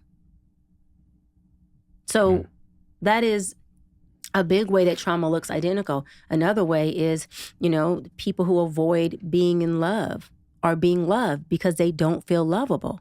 Men and women show up very similar. A man saying, I'm trying to love her and do the right thing and pour into her. And every time we get closer in love, she's emasculating me. She's talking down to me. She's disempowering me, and I don't disrespect her. That's a woman who every time you go to love her, because she doesn't believe she's that lovable, she's throwing spitfire and toxicity at you. Because what she's saying is, how dare you love me more than I love myself? So as hard as it is to understand, she's almost resentful and mad at you for loving her at a capacity that she can't receive. Yeah. And that's a hard relationship, a very challenging relationship. I'm giving you everything I have. And there's no barometer. Because nothing I do is going to make you feel lovable till you do the work, till you get into contact with your traumas. And the same thing with the man. If a woman is like, I love you, you my king, and you all this, and I'm pouring into you, and all he can bring home to her is heartbreak, cheating, infidelity, that's a man who's not lovable. He doesn't feel lovable. That's a man who's saying, I don't deserve a good woman like this. So because I don't deserve a good woman like this, let me go prove my self-fulfilling prophecy to be right by going to sleep with multiple women and prove that I'm a fuck up. Yeah. My daddy was a womanizer. My daddy wasn't shit. My mama told me all the time, just like your daddy. So now that I'm a grown man, the way that I prove that I am like my daddy, because it's so embedded in my mind, the way that I prove that I'm not shit is to do what? Go be not shit. And create heartbreak in this woman like I seen in my mother. And it fulfills my self-fulfilling prophecy that says, you are just like your daddy. You are just like him. But I also seen, as a little boy, my mother want my father so bad, and him never want her back. Yeah. So my mother glamorized a womanizer by showing how bad she wanted him. So now when I come in the house and I'm that dude, I'm that nigga, and I'm a womanizer, I may know what's wrong, but what? It was glamorized. Yeah. So as a little boy, I learned that what? Having women, having hoes, having was something my mama wanted. Right. And the first woman every boy wants to want him is who? His mama. So if I see what my mama wanted, why would I not become that? Yeah. Subconsciously. You see this psychological pathology of dysfunction that we are not even talking about in relationships? How Right. many people are going on a date? Well, let's not say date. Let's say we've already passed dating. We're already locked in together, right? And saying, you know what? My mother glamorized my father being a womanizer. He had a couple babies on her, and she would cry in the room sometimes and hope he'd come back and just be a family. And there was Christmases I would cry with her, you know? And as much as I hated him for not showing up, I seen how much she loved him, so I learned to love him through the love she had for him. Right. Couldn't understand why she loved him. All he did was cheat on her and dog her and abuse her. And then sometimes he'd come and I know they would, you know, do their thing and he'd just leave her. And so I learned that that is the type of guy that, you know, women want. Because the woman I've loved first and loved the most, my mother, that's what she wanted. Yeah. So she taught me what? How to be a man. And this is why I tell women, I don't care how much you love him, love your son, how much you provide for him, how much you can give him life, you know, just life tools. You can't teach that boy how to be a man. You can't, because that little boy I just talked about still learned how to be a man by watching the man who wasn't a man show up in his inadequacies and dismantling his mother's heart. That little boy may very much grow up to learn how to dismantle a woman's heart. Not that he wants to be that, but did he learn how to love her correctly? Did he learn how to protect her? Did he learn how to cover her? So who taught him how to cover? His mother taught him what a covering looks like. Right. His father taught him what not covering looks like. Yeah. So what does he have to work with? Yeah. I do want to say something too. So like, you know, a lot of people grow up in households where it's almost like, all right, let me add that thought. So a lot of people grow up in households where it's like, you know, things are always chaotic, you know, parents are always disputing, they're always fighting, arguing, you know, everything. Like, how does a person, this is a two-part question, how does a person go out and it's like, all right, cool, I see all of that stuff, and it's almost like normalized to the point where it's like, all right, you know the whole journey of how things are gonna go out. All right, cool, they're gonna fight, they're gonna fuss, it's gonna be a 2-3 day thing, and then you're gonna come back with the gifts, you're gonna be silent for a few days, and then back to normal, right? That's almost like a norm for a lot of people, but deep down, it's like you don't wanna keep going with that kind of trauma. You don't want to keep going on with that cycle. Like, how do people, you know, actually work around and be better than that? What you describe as a trauma loop, right? It's an emotional roller coaster trauma loop. Yeah. So the trauma that I know loops. Yeah. Then I get with you and I bring my loop with you and you have your loop. And if our loops trauma bond, then what we doing? We looping together. Yeah. We're not breaking any generational pathologies or dysfunctions. We are looping together because we don't have the awareness. Most of us Black folks are not in therapy. Yeah. We are not seeing a life coach. We're seeing maybe a mentor on how to create wealth, which is still performance-based. Yeah. We're not seeing a therapist to help us get to the root of why does my harvest look like this? Because the Bible says you can tell, you know, a tree by the harvest it bears. We're not going to therapy and saying, wait a minute, I don't know the word, but I keep doing this thing, which you just described, this emotional roller coaster. We argue, I buy gifts, we're back on. I don't want to do that. I see my parents do it. I don't like it. It's hurtful. It's unstable. I hate it. Yeah. Why do I do it? We're not going in there to gain knowledge on why do who I do it. Knowledge on yourself. Why do you do what you do? See, there's a duality in creating a healthy relationship. One is in choosing, but no matter who we choose, if we don't change things within us, we will always calibrate what is equally yoked to who the hell we are. Law of attraction is you attract who you are despite of who you think you are. So as I became more healed, not perfect, just more healed, I attracted more what? Healed people. Yeah. And I repel those who are sabotaging and doing dysfunctional things. Yeah. Now, the challenging issue is this. As you become healed and you attract healed people also have a lower tolerance for abuse and disrespect. They're not as low functioning. So your dysfunctional self needs a low functioning person who will deal with your bullshit Right. and your toxicity. Yeah. Who gonna do that trauma loop you just described. Yep. But when you become healed, you don't tolerate that because it's not in alignment with who you are. But in the moment that your dysfunction does inflame in that relationship with that healed person, this is where it becomes problematic. Do they leave because they won't tolerate it? Or do they have the bandwidth in them to say, wait a minute, there may be a moment where my dysfunction that I've healed from inflames too. Let me ride it out with you, facilitate you, remind you of who you are, remind you of who we are, go to therapy, pray on it, whatever we got to do, and figure this thing out. Because the only recipe to a long-term marriage is not to leave. Yeah. There is no recipe to make it last. It's you just decide not to leave or you decide to continue to come back, Right. Yeah. right? But it's the trauma loop of understanding what is my loop Yeah. and what do I do as a woman or as a man before I enter into this relationship with you, so I can tell you. When my second fiance proposed to me, or not proposed, he was we were at dinner Engaged, and he yeah. wanted to. He was like, I want to be with you, right? I want to be in a relationship. I said, okay, well, let me explain to you, right? You've been dating this woman. I'm fun. I'm loving. We're doing all these things.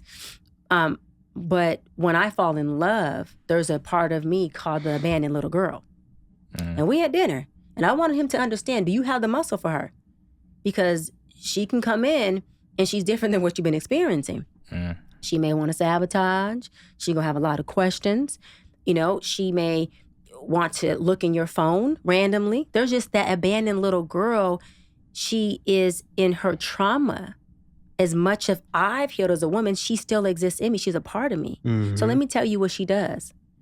And I said, are you sure you still want to be with me? Yeah. And he said, absolutely, 100%. I said, well, let's roll then. If Let's that's get it, it. let's run Let's the play. go. Yeah. But I wanted him to understand, because I didn't want to get into a relationship where now we in love and now things are going well. And I'm surprising you by this woman you're going, whoa, that wasn't her. And I didn't want the little girl in me to be abandoned again by a man who couldn't facilitate her. You mentioned something before, and you mentioned, and I was like, it was a big question mark for me personally. Because you said you're a full access woman. That means passwords, sharing of location too? Sure, we can add that one, sure. That's, all right. I ain't gonna say that's crazy, but all right, passwords, sharing location, text messages, like you're searching through phones, like. Whoa, not like, searching not- through phones. All right, is Yeah, I that, never said searching through phones. I'm sorry. Yeah, that's okay. So why full access? Like, why not just trust, all right, cool, babes, I'm not doing anything. You know what I mean? Like, you don't need my password. Like, why the full access? Well, I mean, And is it even necessary? why do you want full access to my body? Why do you want to go raw without a condom inside of me? Why do you want to be able to finish inside of me and have me get an IUD? Why is it that you want me to be able to commit to you and trust you off of questions I have to ask you, which is called honesty? How come you can't be forthcoming and provide transparency? Why do you feel it's okay for you to see me even naked, but you haven't let me see you naked? And I'm not talking about physically. I'm talking about emotionally. I'm talking about access-wise. I'm talking about how you moving as a man. So you want me nude, but you ain't gonna get nude. You want to penetrate me, but I can't penetrate you. You want to access me. This is more expensive than anything you name will ever be. But you don't want me to access something as small as your phone or your laptop or whatever else that you may have a password to. What if I told you the password to my vagina, the password to my heart is transparency, and a password to everything you have going on? Am I worthy of that? Is there value in this? Or does my value limit to you being able to have a password on your phone in privacy that doesn't create safety in this relationship? So that later on, 5 years from now when we have kids, we're in therapy knowing that this relationship is over and we're pretty much headed to divorce, because as much as I trusted you because we had honesty and not transparency, all along I knew I wanted to be able to access you. Now I have resentment towards you as a woman because I've given you every access you wanted and needed. And you put limitations on me. That'd never fucking happen ever in my life. I've never been in a relationship with a man who didn't voluntarily say, yo, the password is 5527, press play on the music. Or we're driving, baby, change the song. And I'm going, well, here, put your password in. Oh, no, the password is 62627. I've never had to ask and say, hey, you want to be with me? Yeah. What's your password? Also, I'm not going to disrespect your privacy. So I'm never going to pick up your phone and look in a phone that I don't have access to. Mm-hmm. I don't care if you go in the shower and you leave it right here and I seen you put the password in. I'm not going in your phone unless you allowed me and you gave me access, because access is what is a love language for me. Not prying into your phone and seeing what's in there, right? So it's you allowing me access is what tells me, you know what? I'm being transparent with you. I love you. And I'm allowing you to have this type of access to the vulnerability things that I do. Mm-hmm. I don't want to go on your phone and find something. I don't want my heart broke. I want to love you. I want to trust you. Yeah. And through transparency comes me feeling loved and me trusting you. And now if I have nothing to hide, right, then what is the problem? If you are a family man who is very inclusive of me, your wife, what is the issue? If my mother can call your phone in the event my phone dies, because we are married, right? Our families have cleaved. What is the problem? Mm-hmm. If when my phone rings, I could say, baby, get it real quick and let X, Y, and Z know we're running late. What is the problem? If we really fused and locked in and we covered by God, what is the problem? We have full access to God. He has full access to us, and I'm married to you, and he's covering us. So what are we doing? Yeah. When should a person should this kind of conversation be voluntary? Like, all right, cool. Here's a password to this, here's that, or like you gotta ask for it. You know what I mean? Like, how does this usually work? And when does a conversation even happen? Is this during the dating phase where, all right, cool, we boyfriend, girlfriend, we figuring things out, we've been together for about, 2-3 months, 2-3 years.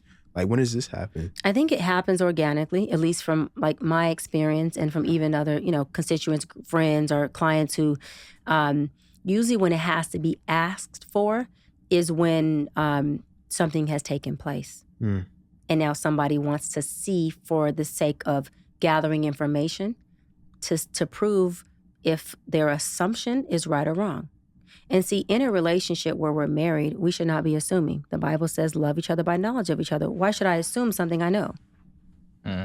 So I think it happens organic. I know from my experience, again, it's been something as simple as, we're driving in a car and my guy has said, here, put on whatever you want. And I give the phone back to him and say, baby, put your password in. And he does it in front of me, or he says it to me.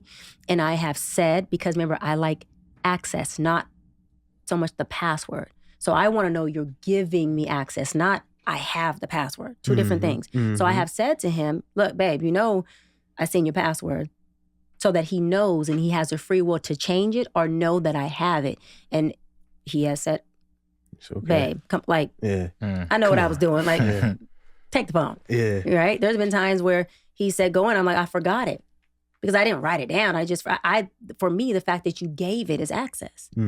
So usually it's organic, or I'm looking at pictures of something in the phone and the phone closes up and I'm like, oh, here, baby, your phone closed up. And he goes, oh, no, it's 22567, whatever. I'm like, okay.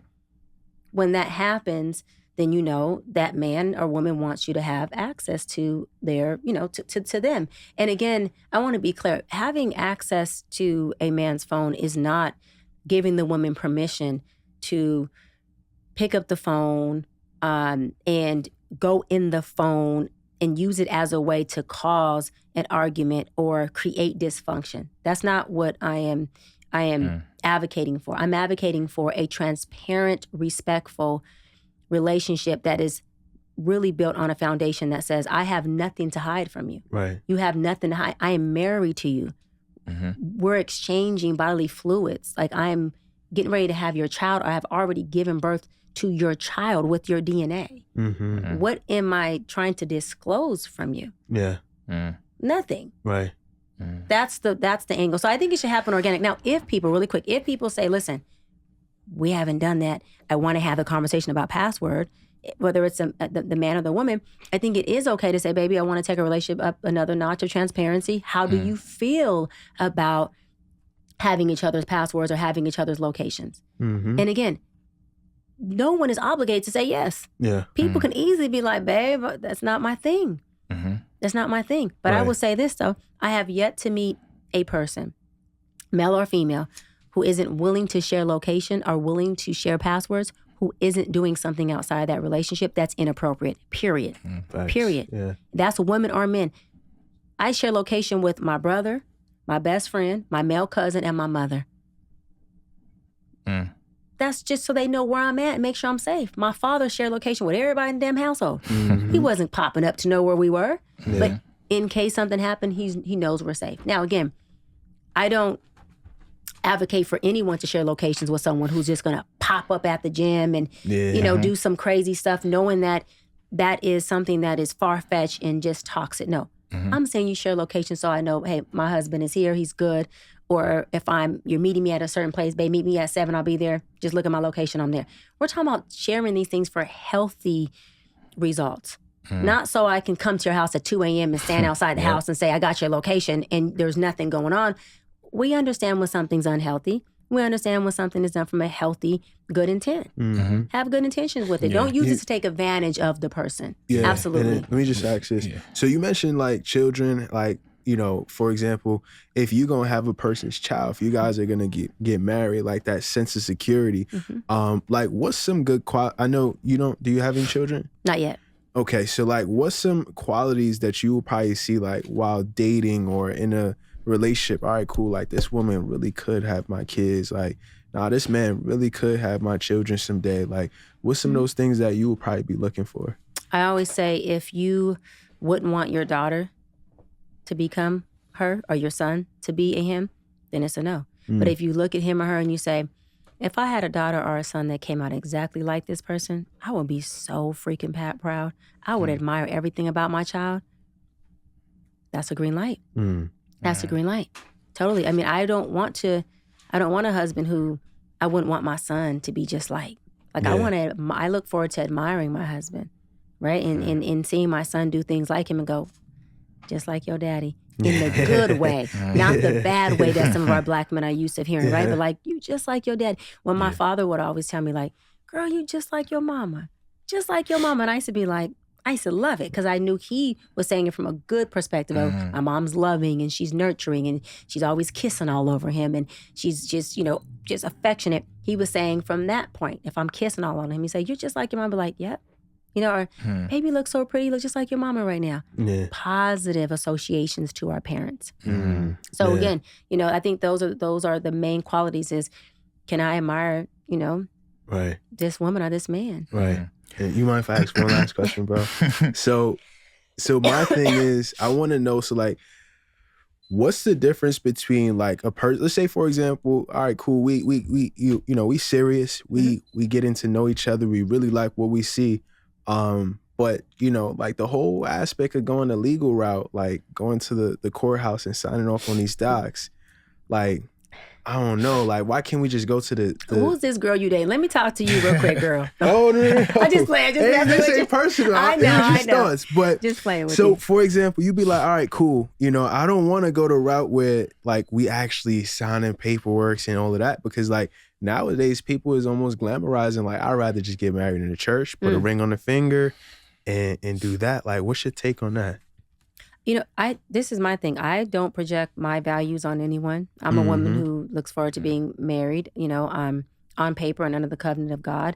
But if folks feel like, their relationship is thriving and doing its thing and they are in commitment and everyone is in agreement to whatever that commitment is, and it's healthy, run those plays. I don't think anyone has the authority or shouldn't have the authority or permission to come in and say, this is how you need to structure your relationship. The dynamic of your relationship should look like this. You need to go to the courts. You shouldn't. Is it working for you? You know what I mean? There's so many different ways that a relationship can work, and it's subjective.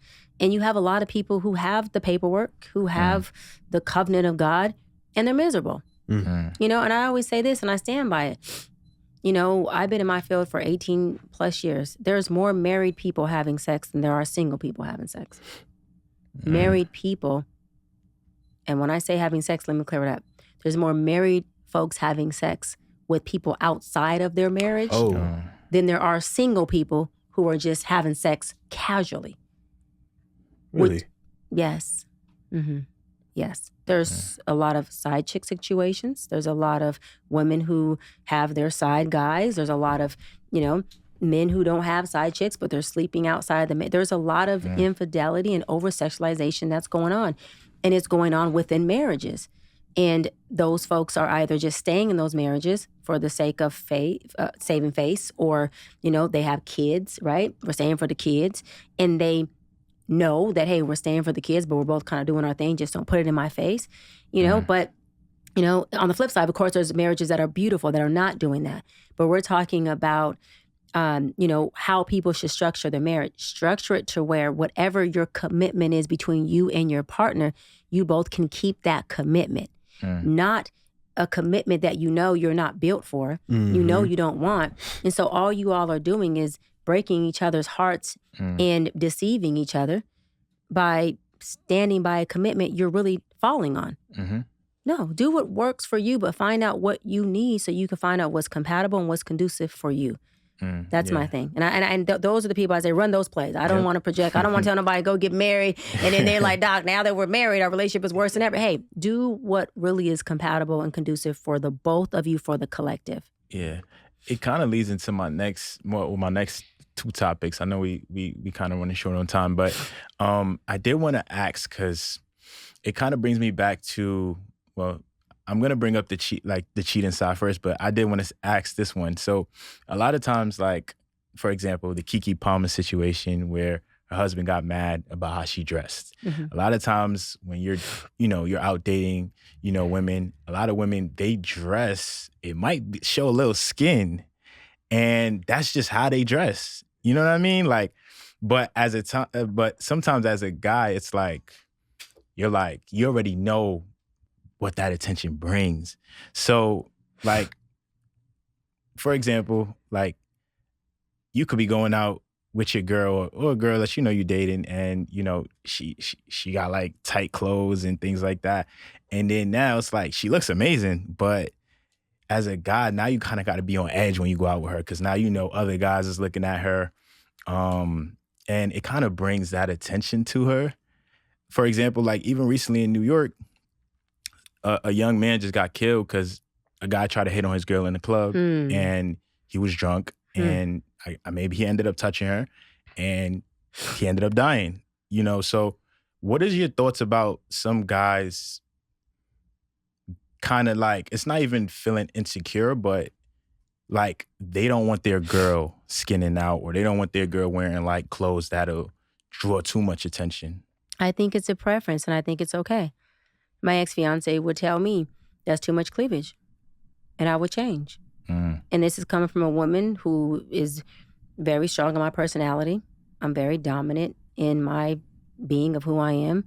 I'm very strong, but I'm also respectful, and I submit to who I choose. If I'm choosing you, then I trust you, and if it's something that you feel is crossing your boundary or not making you feel safe, and I'm saying that I love you and I care about your well-being, and what you're asking me is nothing abusive, then I had no, I used to say no problem. And I would go change and say, is this better?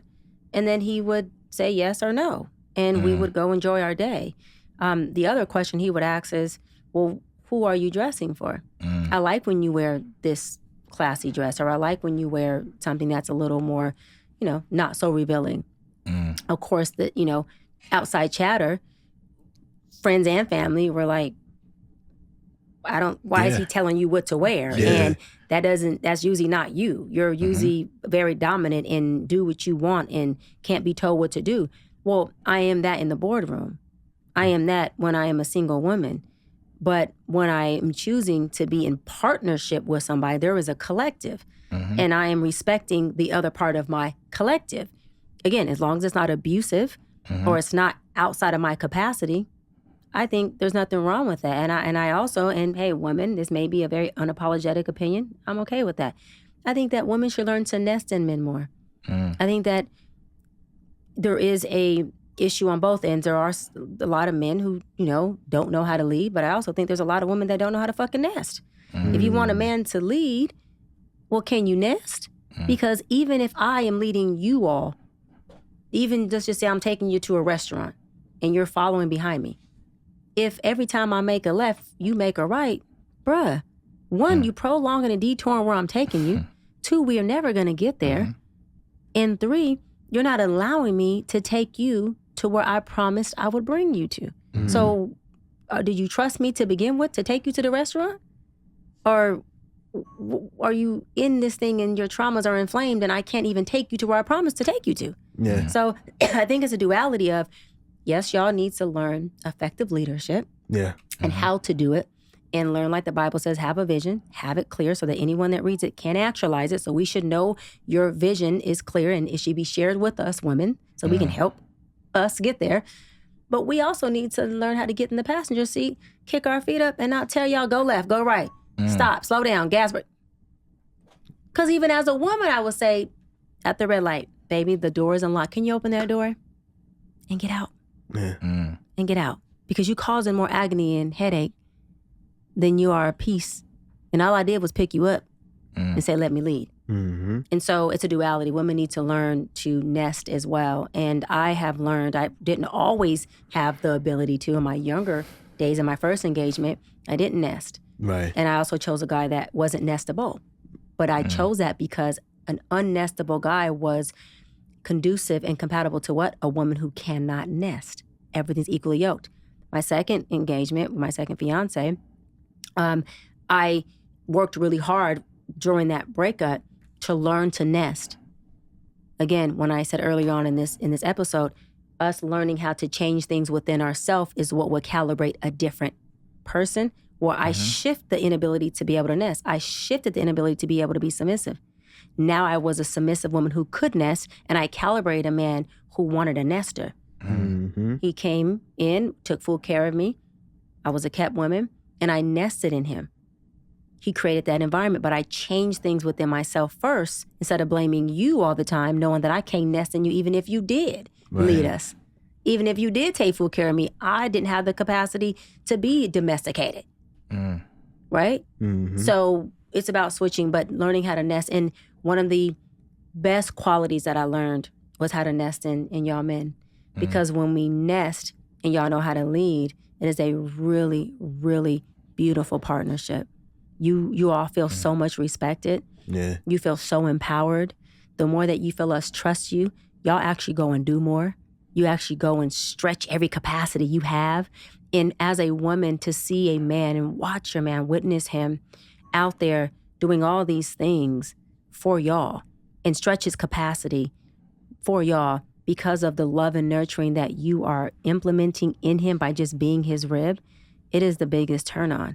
And it actually brings out the softness of softness you can ever think of in that woman. Yeah. And so I fell more in love with myself, becoming so soft with nesting in him, then he probably fell in love with me. I just really loved who I became in that.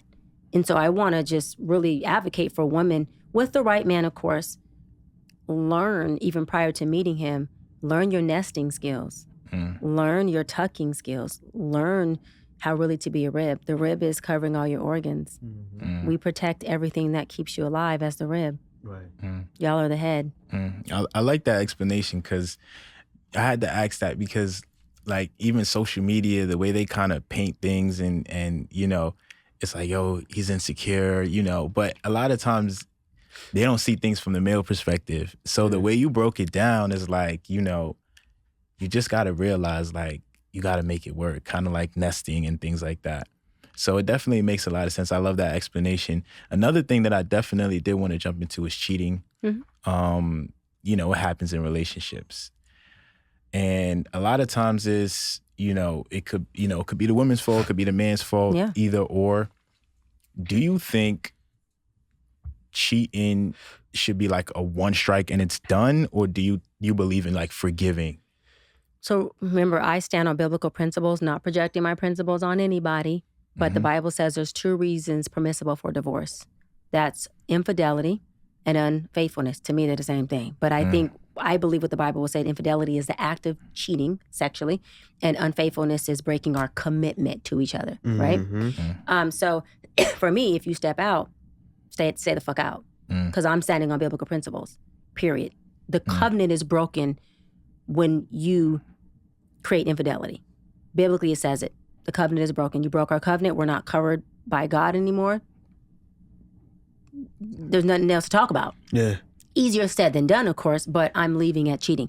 Now, for other people, I have clients obviously in session who they come and there's been infidelity on either side, the man or the woman, they want to work through it. I wholeheartedly give everything that I have to help them succeed. I don't project my principles onto them. You know, I put that to the side and I say, okay, well, let's work this through. Let's try to build this trust. Let's figure out what's needed. Now, can you learn to love a cheater? Because see, when we were together and I was loving a faithful man, you were a different man that I was loving. Now that you've cheated on me, I see you differently. Yeah. So can I learn to love the man who I now know has a capacity to dismantle my heart, to break me down, to destroy me, to deceive me, to lie and to cheat? Can I love you like that? Or do I have to clothe you with the fairy tale ideology just to survive this? Do I have to compartmentalize you to be with you? Or can I really love the dog in you? Because we all know a dog can stay silent, but at some point, what's going to happen? You're going to start barking and growling. Hello. And at some point, you're going to remind me of the dog I'm married to. That's why I will leave you. Because I didn't sign up to love a dog. I signed up to love a man who I thought was a family man and love the God in you.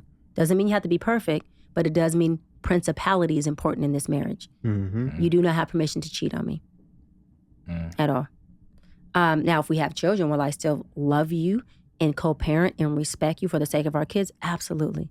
But if we don't, good fucking day. Yeah. That's it.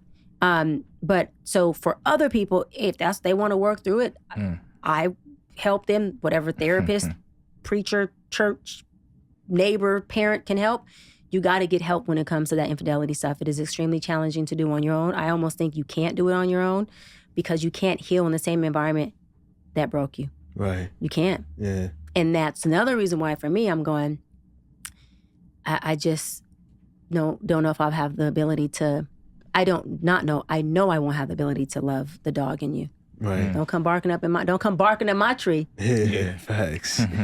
And before we even forget this question, also like wanted to know like how are you able to? I know Cody asked it off camera, but how are you able to build your brand to the level it is right now? Like, you know, being a psychologist, you know, having millions of followers. Like, how are you able to build that brand up and really get your voice and your message out there? I love that, being extremely intentional from the beginning. Even in my college years, you know, knowing that, understanding and remembering the conversations I had with God as a little girl, which was, I had a lot, but pertaining to this question, which was, God allowed me to be exactly who I am as I evolve and be able to be of service and bless people by being who I am, not having to conform or change outside of who you built me to be. The other thing was God allowed me to have a platform to provide the tools that you have given me that has really taken the broken little girl and abandoned little girl and made a really beautiful woman and taken my broken pieces and made God's peace with it. I know that the Bible says there's a chosen few, but only few. There's a chosen few, there's a chosen folks, but only few answer. Well, I don't believe that I'm chosen differently than anybody else. I believe that I'm answering the call. And as soon as anybody watching this, or y'all or anyone in the studio decides to answer the call, that's when you're in your chosen era. Yeah. And I just told God, you know, you have taken this broken little girl and done so much with me. Please allow me to, and I commit to taking those tools and giving it to every person I come in contact with. And, you know, whatever platform you give me, I commit to bringing your principles, bringing your tools, and standing on it, and I won't waver. Even if the folks don't like me, even if I have a wolf in sheep clothing, my sheep will know my voice, and I'm going to stand on it on the mountaintop for you. I'm similar, to Jesus, which means just to be Christ-like. Whatever cross God gave me, I'm going to carry it. Yeah. I'm going to carry it to whatever resurrection he has for me. And, no matter how much I'm beaten or crucified, I'm going to carry it. And I'm going to carry out my assignment. And when you make those kind of commitments to God and you follow through, he blesses you and puts you on stages, and he creates churches everywhere you go for you. And he teaches you how to love the church, i.e. his people, my people, and be of service like Jesus, loved the church. And it's not me trying to sound religiously or churchy, but for me, those principles have anchored me, they have catapulted me, and they are what keep me vertical when I'm in the storm. And they are what taught me how to sleep in the storm like Jesus did. Right. I must say, I definitely enjoy this episode for sure. You know what I mean? Like, it's more of a, and I really appreciate your thoughts and your mindset on a lot of things, It's more of like a reassurance for me personally and the values that I have, So I just want to say thank you for that. Definitely. Also, I don't think this will be a full-blown podcast if I didn't ask this last question. How did you meet 50 Cent, by the way? And how did that relationship get established? Because he's a big idol for me personally, you know what I mean? That's one of the interviews I definitely know for sure has to get checked off my list. But just want to hear your side. How did things happen for you? Oh goodness. Yeah. So one, 50 is, I would say there's intelligence and there's genius. When it comes to business, 50 is genius. Okay. And so I had my book that I have here right now and my other book, Mental Detox, and I was attempting to get a book deal for just this book, and I have TV shows and other things that I have developed and co-produced that are, on MTV and different networks that have been nominated for different things. And so I noticed on my social media that 50 Cent was following me. I'm like, oh, he's been following me for a long time. Cool. And I wasn't following back or anything. And true story, which I've never told, by the way, so y'all get some exclusive. And I'm in my kitchen. It's probably like 12 a.m. at night. And everything in me was like, well, he's been following you. He's probably, a fan of your work. DM him. And I'm like, what the fuck?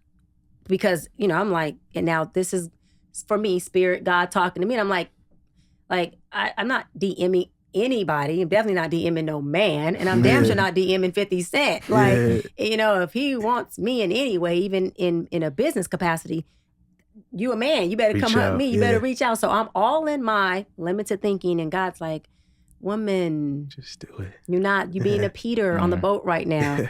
When Jesus came on the boat and told Peter, throw your net on the other side. And Peter said, there's no fish. And Jesus like, throw the net on the other side. And he's like, you're not listening. And I'm like, oh my God. So this is where the Bible says it's better to be obedient than sacrifice. I ain't gonna lie, what an attitude.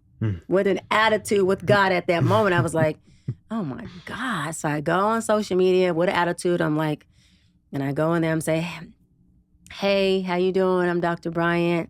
I have a book and I have some shows that I would, that I'm producing. I'd love to talk to you about. And I was like, what attitude? Press send.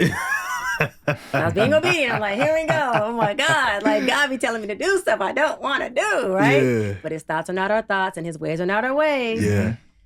Man, my phone lit up. I was like, The fuck? 50 said, I'm definitely interested. What's your contact? So I sent the number. Remember, it's still 12 a.m. my time. He's on East Coast, so it's 3 a.m. his time. My phone rings immediately. I'm like, oh, shit. I'm like, hello? And in his very, unique, only 50 has his 50 Cent voice. He's like, first thing he says, I'm like, hello? He's like, so, like, do you really have all those degrees? Yes, I really am degreed out. He's like, damn. And then the conversation, we talked for hours. I mean, on a friendship level, about business, about everything. And, you know, I thought I was reaching out for business. It ended up being something that became, you know, a really good friendship as well, where we talked about just everything, you know, even when his grandfather passed away, and just, you know, I was just supportive. Hey, you know, you good, you need anything. And, you know, even with me, shows I have, just supportive. I mean, I would come off set and be frustrated sometimes filming my talk show about some things with the producers, and I would call him 1 o'clock at night coming off set on FaceTime, taking off my eyelashes, taking my hair, taking, you know, bobby pins out my hair, and I'm talking, and he would lovingly check me and be like, Doc, you looking at it wrong. Yeah. Like, what if the producer was saying this and the producer was looking at it like, you know, you are the star of the show, so this is why. And I'm like, you know what? You're right. Never thought about it. So with all of that, not only did he, you know, we become good friends and he was able to give really good sound advice, but, you know, he made a promise and said, listen, let me contact, you know, my agent, which is the biggest agent, Mark Gerard, shout out to you. He's the biggest literary agent pretty much in the nation. And he's like, let me contact him. And it's funny, Mark, you know, I love you. But Mark was like, well, I'll talk to her, but I don't really know her work. I don't know who she is. And 50 even went further to vouch. He was like, yo, like, I love her work. Wow. Like, I like, the doc is the real deal. And from there, Mark got on the call with me and things went on. And before you know it, my intention was to get one book deal. And Mark called back and was like, yo, they want to give you a double book deal. I'm like, what? So listen, I'm here to say to the ladies out there, don't be sliding in nobody's DMs unless God tells you to do it. It could be your next deal or your husband. But that was a moment where literally I was just obedient to spirit. And I have to just, you know, land and wrap on saying that, you know, I'm very grateful that I did, because the friendship that we've established and the, you know, the business that 50 has been able to bring to me, and the business advice that he's you know, allowed me to be privy to, is priceless, really, really priceless. And so, you know, he got a lot of moving parts that are confusing to people about, but I can say the folks that, you know, he has, you know, done things for, or has kept his commitments to, you know, I mean, it has been very fruitful. And I knock on wood, I haven't had a bad experience, you know, with him. And so I don't know if it's like, don't get on his bad side. You know what I mean? I don't try. Look, I'm just me, so I ain't worried about the side I'm on. But he's done well by me. So shout out to him, and thank you for, you know, making sure that you took the lead and represented me well, so that I'm able to get a double book deal that exceeded most people's first book deals when it comes to the amount that they gave me. And he got me a book deal with the biggest publishing company in the world, Hay House, which is Random House. And so, you know, relationships will get you in doors that money can never buy. Remember that. That's a fact. And this relationship with the big dog got me big dog book deal, big dog publishing company, big dog literary agent.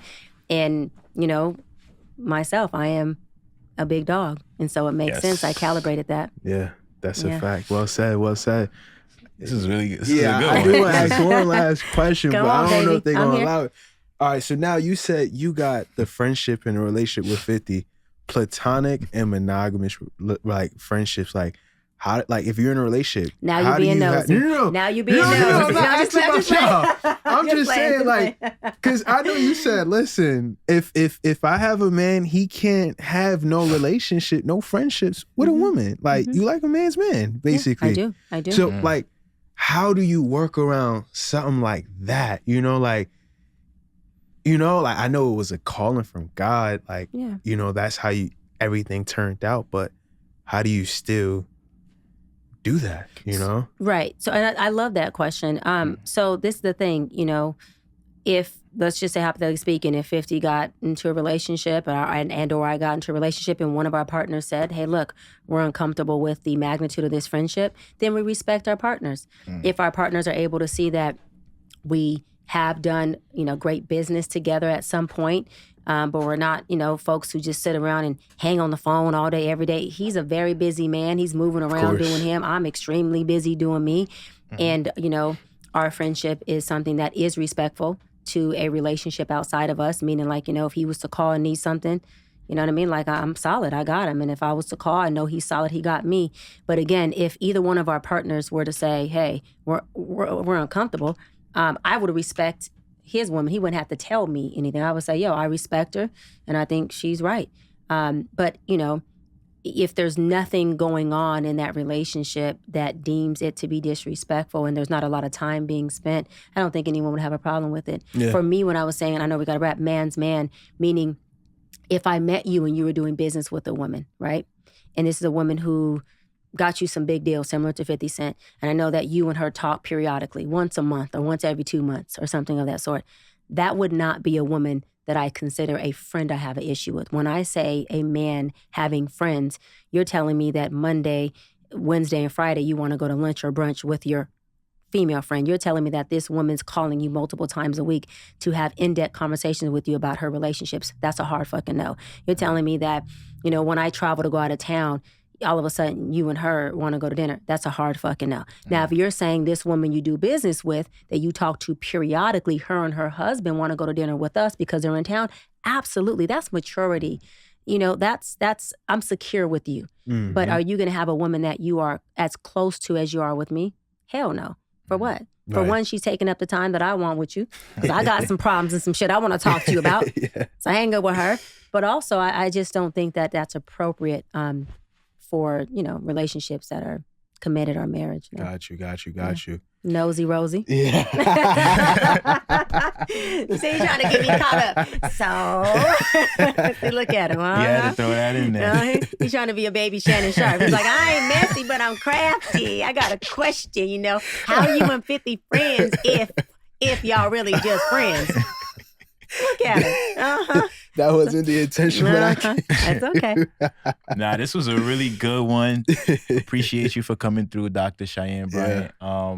Definitely, I wish we had more time to speak about your book, but definitely you could just tell people the title and where they can grab it. Mm-hmm. Mm-hmm. Yeah, so my book, Live Your Promise, which is my second book that I am launching on May 12th. It's available now, y'all, for pre-order. You can purchase, or pre-order, I should say, this book on Barnes & Noble, Amazon, any and every single platform that sells books. It's available in the print and an audiobook with my voice. You're going to hear the doc actually storytell and read this book to you. So again, pre-order Live Your Promise, y'all.